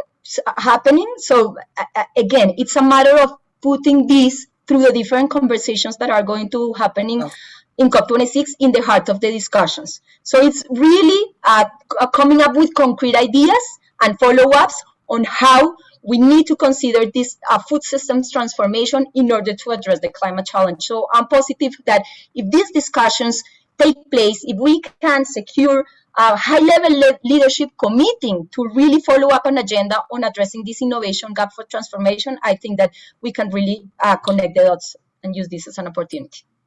Okay, that's good to hear. And Donald, obviously, you know, the governments will be there, the big international organizations will there, but so the powerful will have their voice. But what about the small holder farmers that you mainly work with?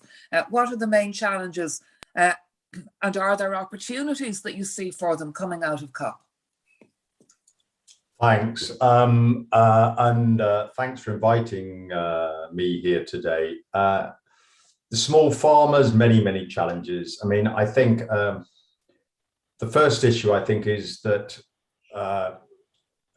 responding to climate change is very context specific. So there is no one size fits all. And often that's quite difficult to get over to governments, that, you know, approaches and responses have to be tailored, very tailored. And that's obviously a challenge for small farmers. Financing, we've just been talking about, is really a big challenge for small farmers. But again, an opportunity with the 100 billion hopefully on the table. I mean, I think, as others have said, you know, there's so little funding going to adaptation, and that's the real challenge for small farmers, is adaptation. And trying to get that money down to the small farmers rather than sort of stopping at government level, I think is really important in that context. And it's not just the kind of international financing, but if you're a small farmer there, you're seen as particularly high risk. There's very few institutions that want to invest in you to provide, you know, even short-term loans, credit for inputs, whatever. So it's not just a kind of a global issue here, it's also a sort of a local issue. So how do we get that financing down to the small farmer that really allows them to benefit from it? I mean, in terms of opportunities, I think what COVID has helped us unlock in many ways is the importance of digital. Many small farmers have very little access to information, to extension services, even to market, you know, or climate or weather information. And we've seen a lot of progress over the last couple of years, because traditional information systems, whether they were there before, have broken down, and they were never particularly responsive to small farmers. So I do see that as a real opportunity coming through here. How can we invest in digital systems? A couple of other things for small farmers: how do we get their voice, particularly from an IFIAD perspective? How do we get their voice into decision making? Very often, as I think you said, you know, the rich, the famous, the governments will be at COP26, but how do we get those voices of small farmers, of indigenous peoples into that, so it's kind of inclusive policy making and responses, because they're the ones that are most affected and most benefit from it. So, you know, we've done a lot of work with the national pathways leading up to the Food Systems Summit to try and include those sort of voices, and we need to see that. We need to see that going through right the way through the system. So we have to put them at the center of it rather than as a sort of a passive beneficiary. Thank you, Donal. To Kayla, what's your take? Particularly, you're a bioeconomy youth champion. So your expectations, your hopes, your fears going into COP26.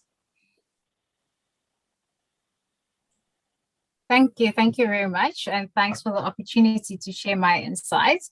I think, you know, even just to give a bit of background, as a bioeconomy youth champion, that, you know, I was among the 8 young people that were selected to host a workshop at the Global Bioeconomy Summit last year. And part of that was just to understand, you know, some of the challenges that young people experience within the bioeconomy. And particularly what I want to highlight was a question that we asked around what can the future of the bioeconomy look like?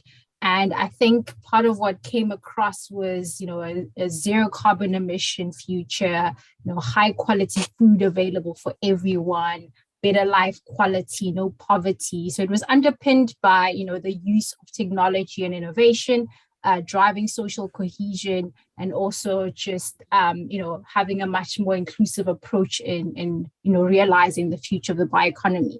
And for me, I think, you know, it's essentially the vision and the response to addressing climate adaptation and, I mean, the impacts of climate change. So I think for me, going into that is, you know, what has already been alluded to today in terms of, you know, that multi-sectoral collaboration. And I think the bioeconomy, when you look at it, is that it tries to bring in together the different industries together. Looking at the South African bioeconomy strategy, agriculture is at the center of it. There's the health sector, there's industry and environments, where they're trying to push a lot of this in a multidisciplinary approach so we can drive the bioeconomy in South Africa. So I think for me, it's accelerating and continue to promote the bioeconomy so we can, start to meet our climate ambition targets. And the difficulty, of course, and particularly as if you like, as the young person on the panel, maybe you'd address this, the question of time, as Professor Mark Howden was pointing out. I mean, a lot of the strategies, a lot of the answers, they are there in some of the contributions we have heard so far. The difficulty, of course, is that those solutions, those adaptations and mitigations have to be delivered in a matter of years. Something that's particularly pressing for the young people who face the consequences if we don't make the right decisions now. Yeah, no, definitely. I think, one thing that the COVID-19 pandemic has highlighted is our level or the lack of preparedness that a lot of countries experience in the context of how to deal with a crisis. And I think, Donald just mentioned, digital, and, the digital divide came across quite a lot in terms of how young people were able to just access the basic resources or services, such as, accessing education because of the digital divide that's in place. So I think, as a matter of urgency, there needs to be, a lot of the structural challenges that are in place needs to be brought in. And I think, for me, it means that we need to be quite reactive and proactive, which is in the sense bringing in, that strategic decision making now, where we're actually looking into how we're incorporating some of these challenges that are in place. And I think young people experience a lot of challenges like any other marginalized community, smallholder farmers, women. So there's quite a lot of those challenges in terms of accessing just the basic resources that needs to be accounted for. So for me, it's definitely being quite reactive and aggressive in our approaches now, but also taking that long-term strategic view in our decision making, as has already been highlighted today. And Sinead, maybe you talk about that we're trying to achieve so much. There's so much that needs to be done in terms of persuasion, reimagination, mitigation, adaptation. It all feeds into, the money that runs the world, the people who are powerful in the world. So the structures for dealing with all of that in a very, very short time frame. I mean, challenging even for stable governments, with who are relatively prosperous. Yeah, absolutely. I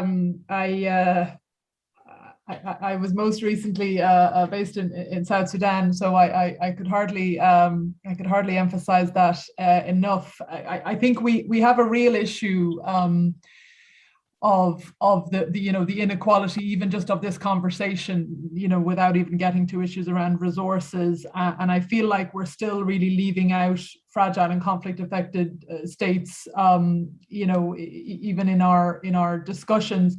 One of the things that we try to do, with respect to COP from an Irish perspective, is sort of provide capacity building for the least developed countries, the small island development states, to be part of those negotiations, a little bit like what Donald was talking about with the smallholder farmers.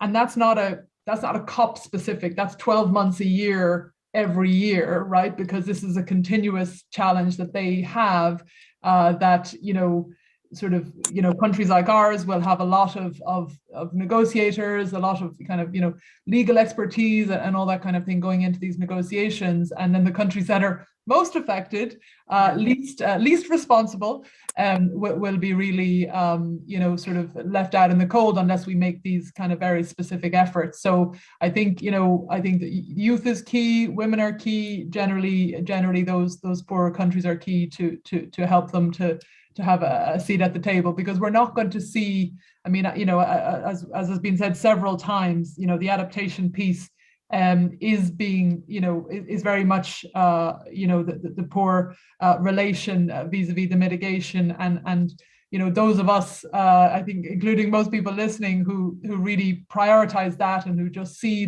the urgency of doing more in adaptation, need to make sure that really gets reflected. One of the things we did recently that we'll also be doing at COP was we worked together with it's now about 6 other countries, but it's kind of a growing group. It's called the Champions Group on Adaptation Finance, and that's trying to take a look at the real barriers and try to have a frank conversation on, not just saying adaptation finance is too low, it needs to be higher, but trying to take a look behind that and say, well, why is adaptation finance too low? And are there things that we can do, in order to attract more finance? And also, let's not just focus on that number of adaptation finance, which, it is a key issue, it will be a key issue at COP, but let's also look at, well, where is that number going? I mean, it's still, kind of, depending on how you count, maybe 20% of overall finance. So it is a significant amount of money. Is enough of it going to the poorest countries? Is enough of it going to the local level, if it even gets to the poorest countries? So I think these are some of the issues, that the issues can be marginalized if the right people aren't in the room. And this is why, issues around participation on COP are so important. This COP's not going to be ideal. I mean, with the best will in the world, there'll be limitations for this COP in terms of participation, but, we're trying to kind of push that by supporting those negotiating groups from the most vulnerable countries as much as we can. And, bearing in mind what you say about this COP won't be perfect, Donald, there's a number of questions coming in about the connection between food, climate and conflict, and how significant you think that is, and what you think COP can do, if anything, in relation to all of that. Is there a role for countries like Ireland in relation to all of this? Boy, there's some tough questions coming in. So I think we probably got to be realistic about what COP can and cannot deliver as an event. And more, I think, a little bit to what Sinead was just speaking to, that this is sort of 7 days a week, 12 months a year type stuff. And how do we keep the conversation going and building in that context? Because often, the poorest countries and those in conflict are the ones with least capacity, so least able to be represented, as Sinead says, at the table with the right sort of people. So often sort of, left out of the conversations. And I think an important point in this context is it's not just focusing on the 100 billion, it's what sort of 100 billion is it? So let me give you IFIAD's experience. We are a development finance institution around agriculture. 40% of our core program of loans and grants goes for climate sensitive programming on agriculture. But many countries do not want to borrow for climate and for adaptation. And so how do you convince them to borrow? Secondly, one of the things they've really got to do is build, climate resilient infrastructure, for example, so that the feeder roads that farmers get their produce out, but it's expensive. If you're trying to climate proof your feeder roads, it's not cheap. How do you get that money in? So to me, it's how do we also ensure that there is sufficient amounts of grant funding blended with the loans out there so that you can build the capacity for them to do that side of things. And, and this is the problem we're facing in IFIAD now. We have for about 10 years nearly, we've had a supplementary fund there, which is called the Adaptation for Smallholder Agriculture Programme. Very successful. I'm just being really honest here. Very successful, 10 years worth of learning. I think we had about $350 million in it over the last 10 years. We're really trying to focus on this going forward to blend with the significant amount of money we can put from our loans program. But so far we've raised 40 million for the new program. I mean, it's absolutely nothing. So I would really challenge people that there is all this talk out there about this stuff, but the money's not going to come in. We will not be able to deliver what we need to do in this area to some of the poorest people in the poorest countries, particularly conflict affected, if there isn't that right sort of blend of finance there. So it's not about the big number, it's about the type of finance that's in there. But I do think, it's a really, really important issue. And in some ways, those countries that are conflict affected are the ones that are just slipping off the edge of the table. And it also brings us to the question, doesn't it, Anna Maria, of climate justice and a loss and damage mechanism for very often the poorest, the most vulnerable, who will be hit hardest and who will lose out most, whether we achieve our targets or not. Yeah, so that's very, very relevant because and you were asking about conflict and fragile countries. So in many ways, these climate risks or climate becomes a risk multiplier. So and it's the same thing that we saw with COVID, the consequences and impacts on COVID. The poorest people, the most vulnerable farmers that didn't have the capacity to react were the ones that were hit the hardest. And so again, this climate, so already vulnerable populations, when COVID came, the level of risks increased. So yeah, I think that that's at the heart of the discussion that we need to have when thinking about innovation and investments for building resilience. And something that is totally fundamental is that we need to, and this is from a research side perspective, we need to co-generate knowledge with the farmers so that they are empowered to build their own resilience against these risks. So that implies working together from the very beginning in order to understand what are their needs. So how are they vulnerable? How this, like, for instance, conflict in places, it's related, is interlinked, is combined with climate issues, which exacerbates these risks. So it's thinking about what are the key research questions with farmers that we need to address together in order to get the answers that are tailored to the specificities at the local level. Because, and we have been saying this many times in this conversation, but it's good to continue emphasizing.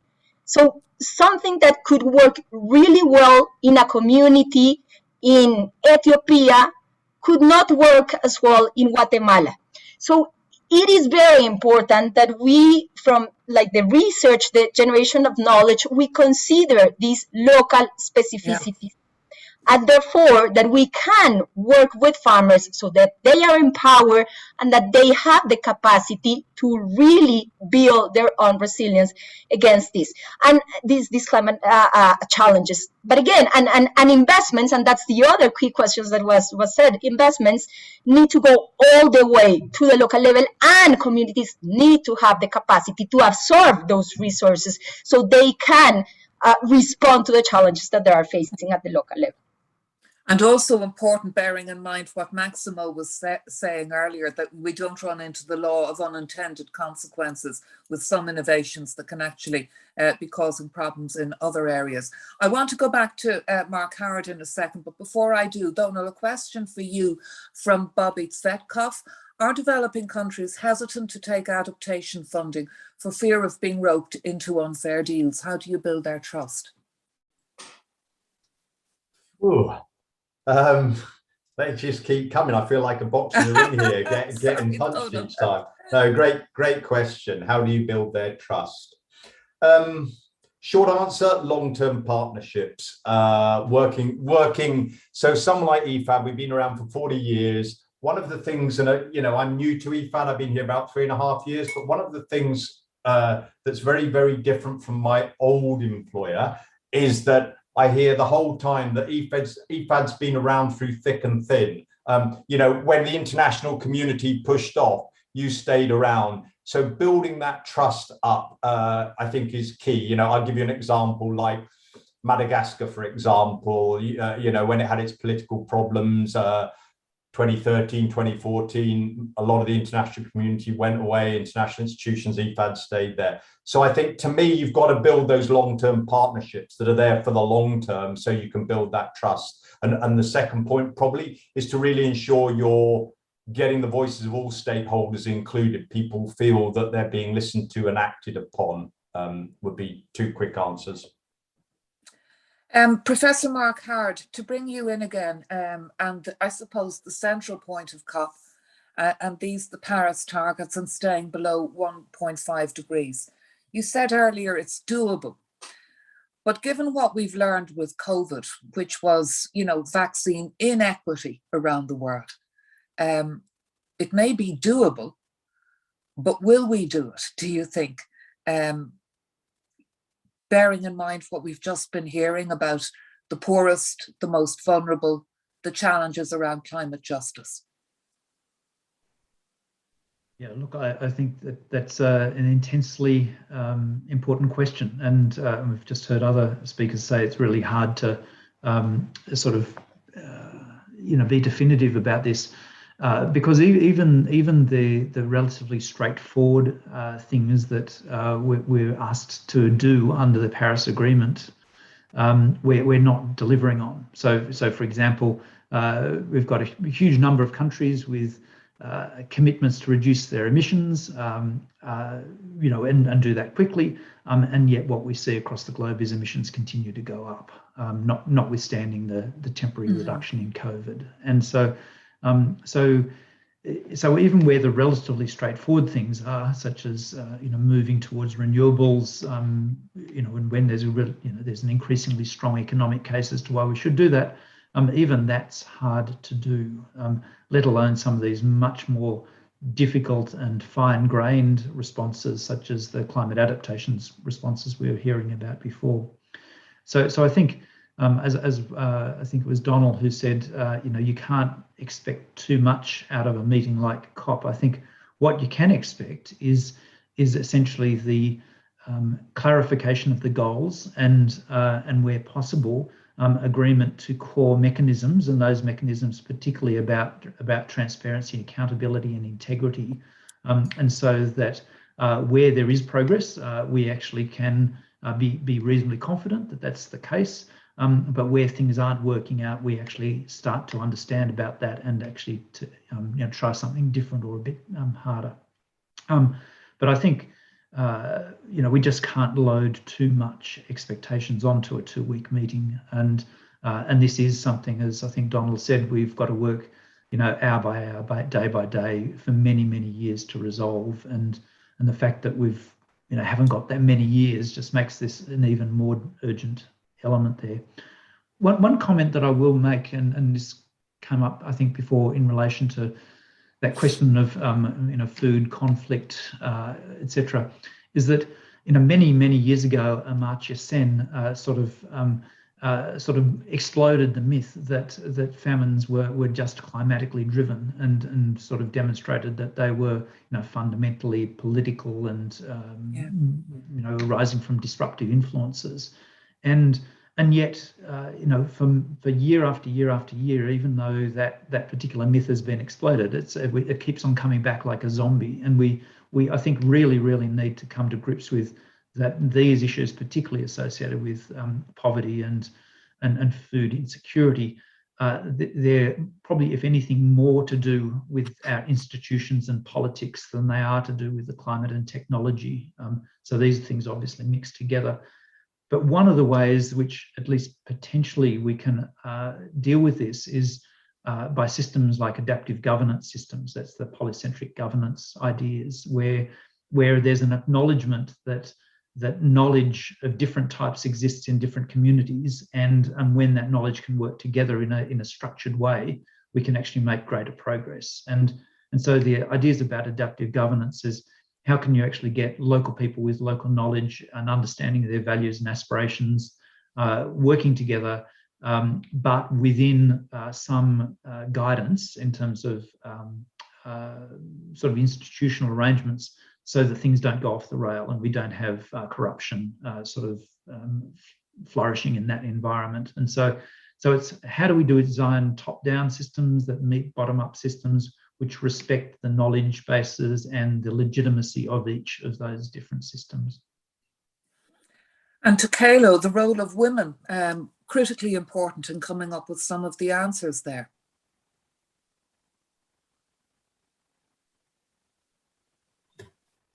Yes, definitely. I think, all voices need to be included in these conversations. Everyone needs to be heard. If we're going to be reaching the target of leaving no one behind, then I think definitely everyone's voice needs to be heard and incorporated, whether it is with these local innovation systems that we tap into, or we use platforms such as COP26 for engagement and sharing knowledge in terms of what needs to be said to incorporate everyone's voice. Then I definitely think, everyone needs to be heard for us to realize a sustainable and inclusive economy.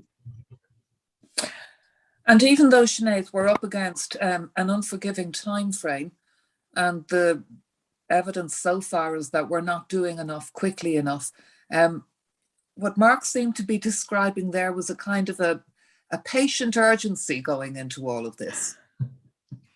Yeah, I think maybe it's a bit heresy since we're in a panel on COP26, but I think part of what we're all saying is that it is a moment, and it's only a moment. And, in the end of the day, I think so much of the action actually comes down to domestic politics and things like youth voting. Youth who have, as we've seen, this incredibly,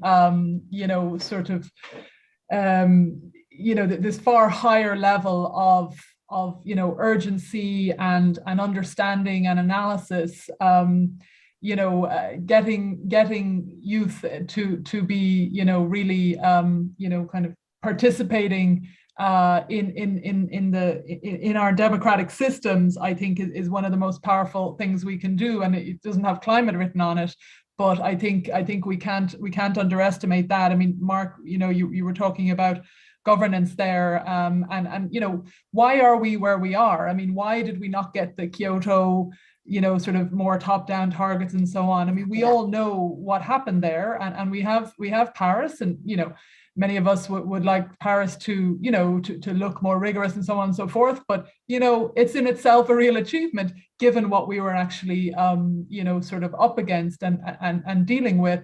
And so I think, yes, let's go to COP, let's make the most of it. There's formal opportunities on the food system sciences, the Cornivia program, and there's going to be a whole conversation about the future of that. And, let's really try to get the food systems, approach and this interdisciplinary approach, stamped into that. And there's all sorts of informal opportunities and, side events and alliances. And, I know IFIAD, you have some events and FAO, and, there's lots of events on this very topic, and that's great. But let's also then, it needs to come home. You can get case studies and examples and innovations and so on, but in each country, I think the domestic politics side is really where the rubber is going to hit the road. So I think we shouldn't overestimate the moment of COP, but at the same time, let's make it the best it can be given where we are, I suppose. I think that's an important point you make about political will, but also I think sometimes politics fails in the imagination, and as you say, with young people, or even when we see, the response of societies around the world to COVID, the adaptability actually people have shown. So is that what are your thoughts on those two issues, Anna Maria? The time pressure we face, the pressure coming from young people, and also, is there a lesson from COVID? We can adapt more and faster than we realize. Yeah, so that's a very good question. So I started with the youth. I really believe, as I mentioned in my first intervention, we got to a point that if we really want to address this climate challenge, we need to think about transformation. So business as usual, it's not going to get us there. Food systems are not like, Mark said, halfway, but we're not doing it. So if we continue the way that we have been doing things, we're not going to be able to address this challenge and to reach the Sustainable Development Goals by 2030. That's not going to happen. Yeah. And I think that what it's really challenging about thinking about this transformation is that in many ways it includes changing behaviors. So if we need to do things different, and changing behaviors, it's difficult. It's very difficult. It's something that it's difficult to happen. But I think that if there's a hope that there's going to be a change in behaviors, it is going to come from the youth. I think that that youth is going to be, and the social movements are going to be fundamental to trigger these changes in behaviors. And we have seen it. I mean, from trying to do a diagnostic of what we have been able to change in terms of our research. Greta has done more in terms of like getting people doing things different than perhaps 20 years of research or 30 years of research that we have done. So I think that these social movements are going to be fundamental for triggering this transformation. And from the research side, we need to really understand how to communicate with these social movements. What's the type of information and the language that we should share so that we can help make strong cases for the need of this transformation. So, yeah, I mean, it's. I think that if this is going to happen, it's going to happen a lot through youth, and we need to be able to listen to youth. And it's not just inviting them to the events at COP, and not only COP, in the different events happening throughout the 12 months of the year, but it's giving them the chance to vote on specific things, no? So they are not just observing. They need to have the chance to have an equal terms, a position, a say into decisions that are being made. Thinking about international governance, thinking about national, thinking about local. So these, I think that social movements are going to be key to trigger this transformation. And again, as you said, we need to move fast. We certainly have a window of opportunity to make things, to correct things, and then to change and to show the collective will to change, but we needed to do it fast. And COVID, and perhaps one good thing about COVID is that at the end of the day, the COVID crisis was able to mobilize an important amount of money in very short period of time. And I think that gives us hope that if we are serious about that, if we understand what it's going to come in front of our eyes, perhaps we are really able to trigger these changes in behaviors to promote this transformation. Yes, indeed. Proved if nothing else, where there's political will, there's certainly a political way. A final question, Professor Mark Howden, to you before I bring Charlie back in to wrap up the session for us today. And it's been fascinating. And again, sorry, it's a big and weighty one.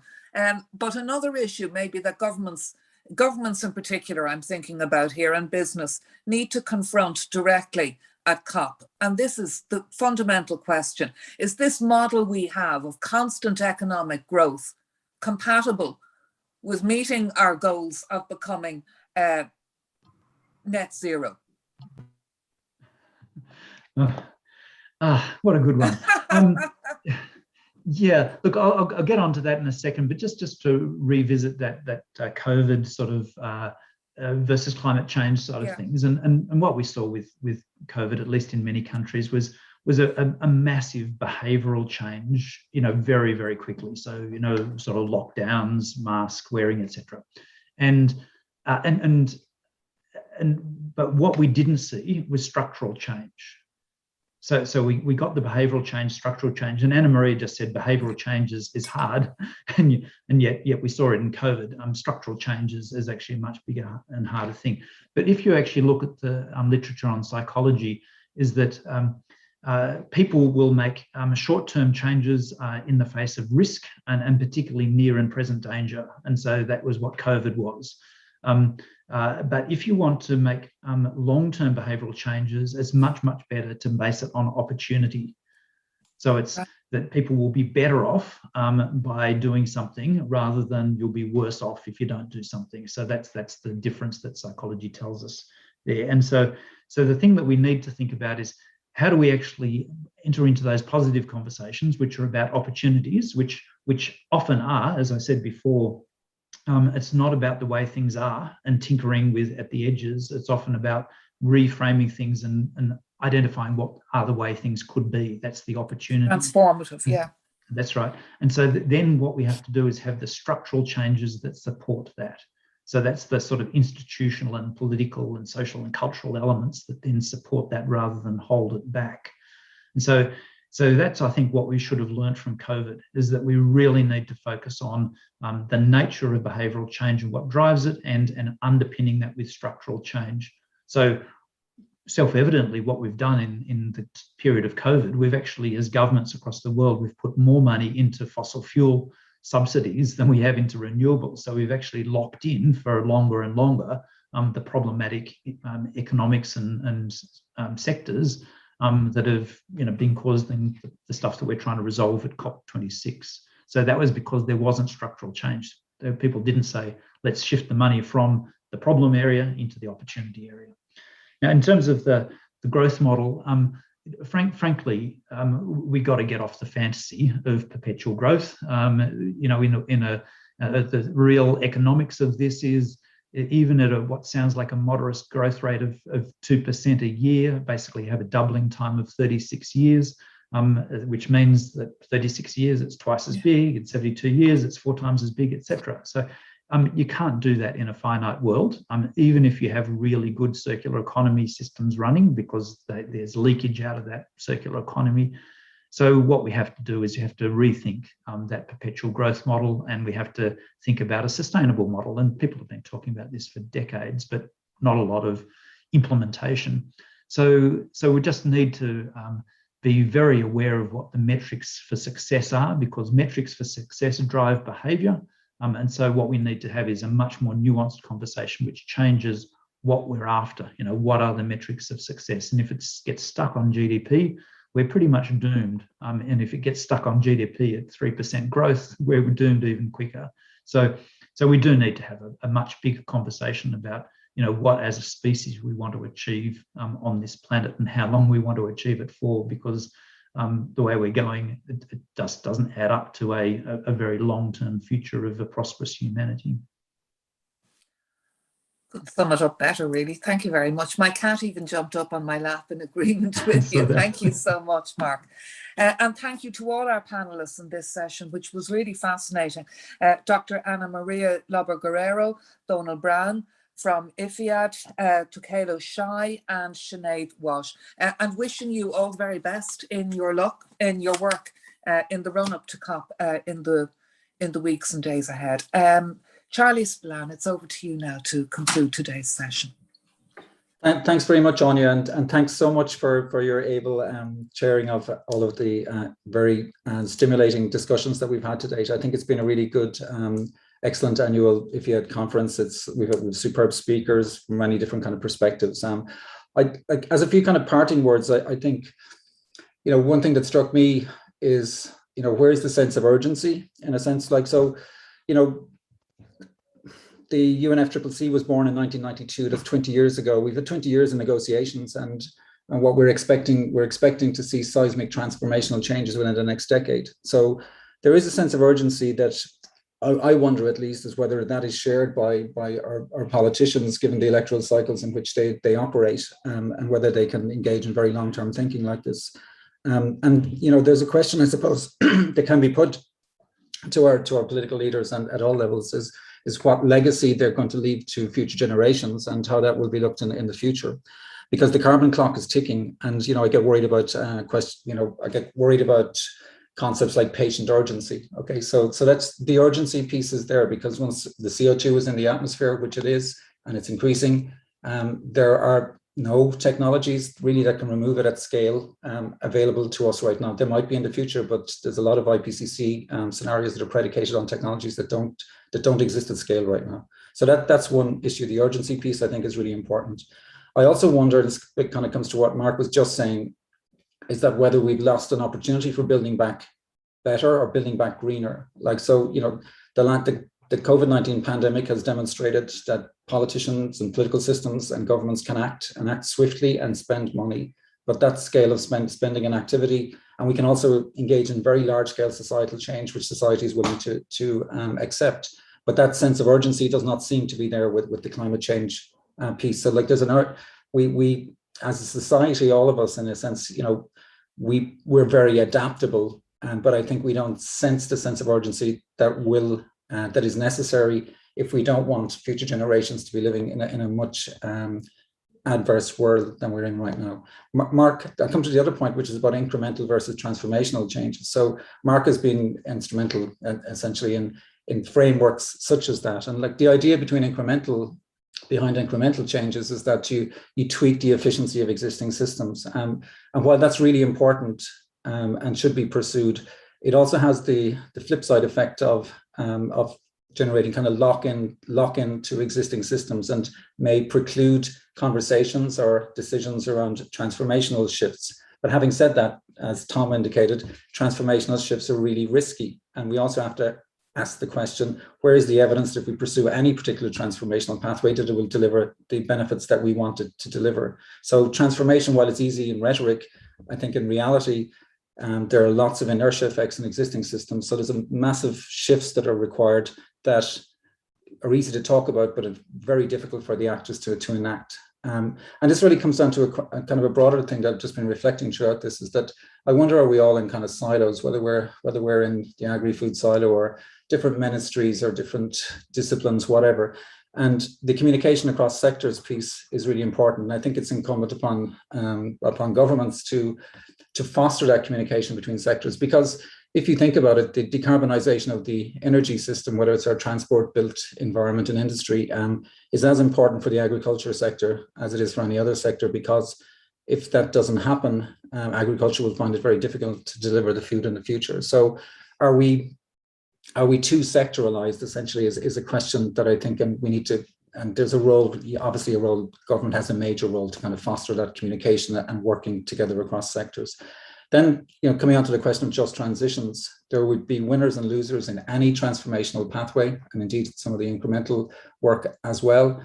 And, it's important that all the people are in the room, the winners and the losers, and that there's an honest discussion as to, where are we going and who is coming with us on those journeys. And this comes back to the kind of points which were ably raised by Manny and Sinead in particular, and Connell, about consensus building and the need for inclusion. And the question of ownership of these pathways, these as of yet mapped out, somewhat hypothetical pathways, but who owns them, who's excluded? These are all kind of questions I think we have to kind of take forward.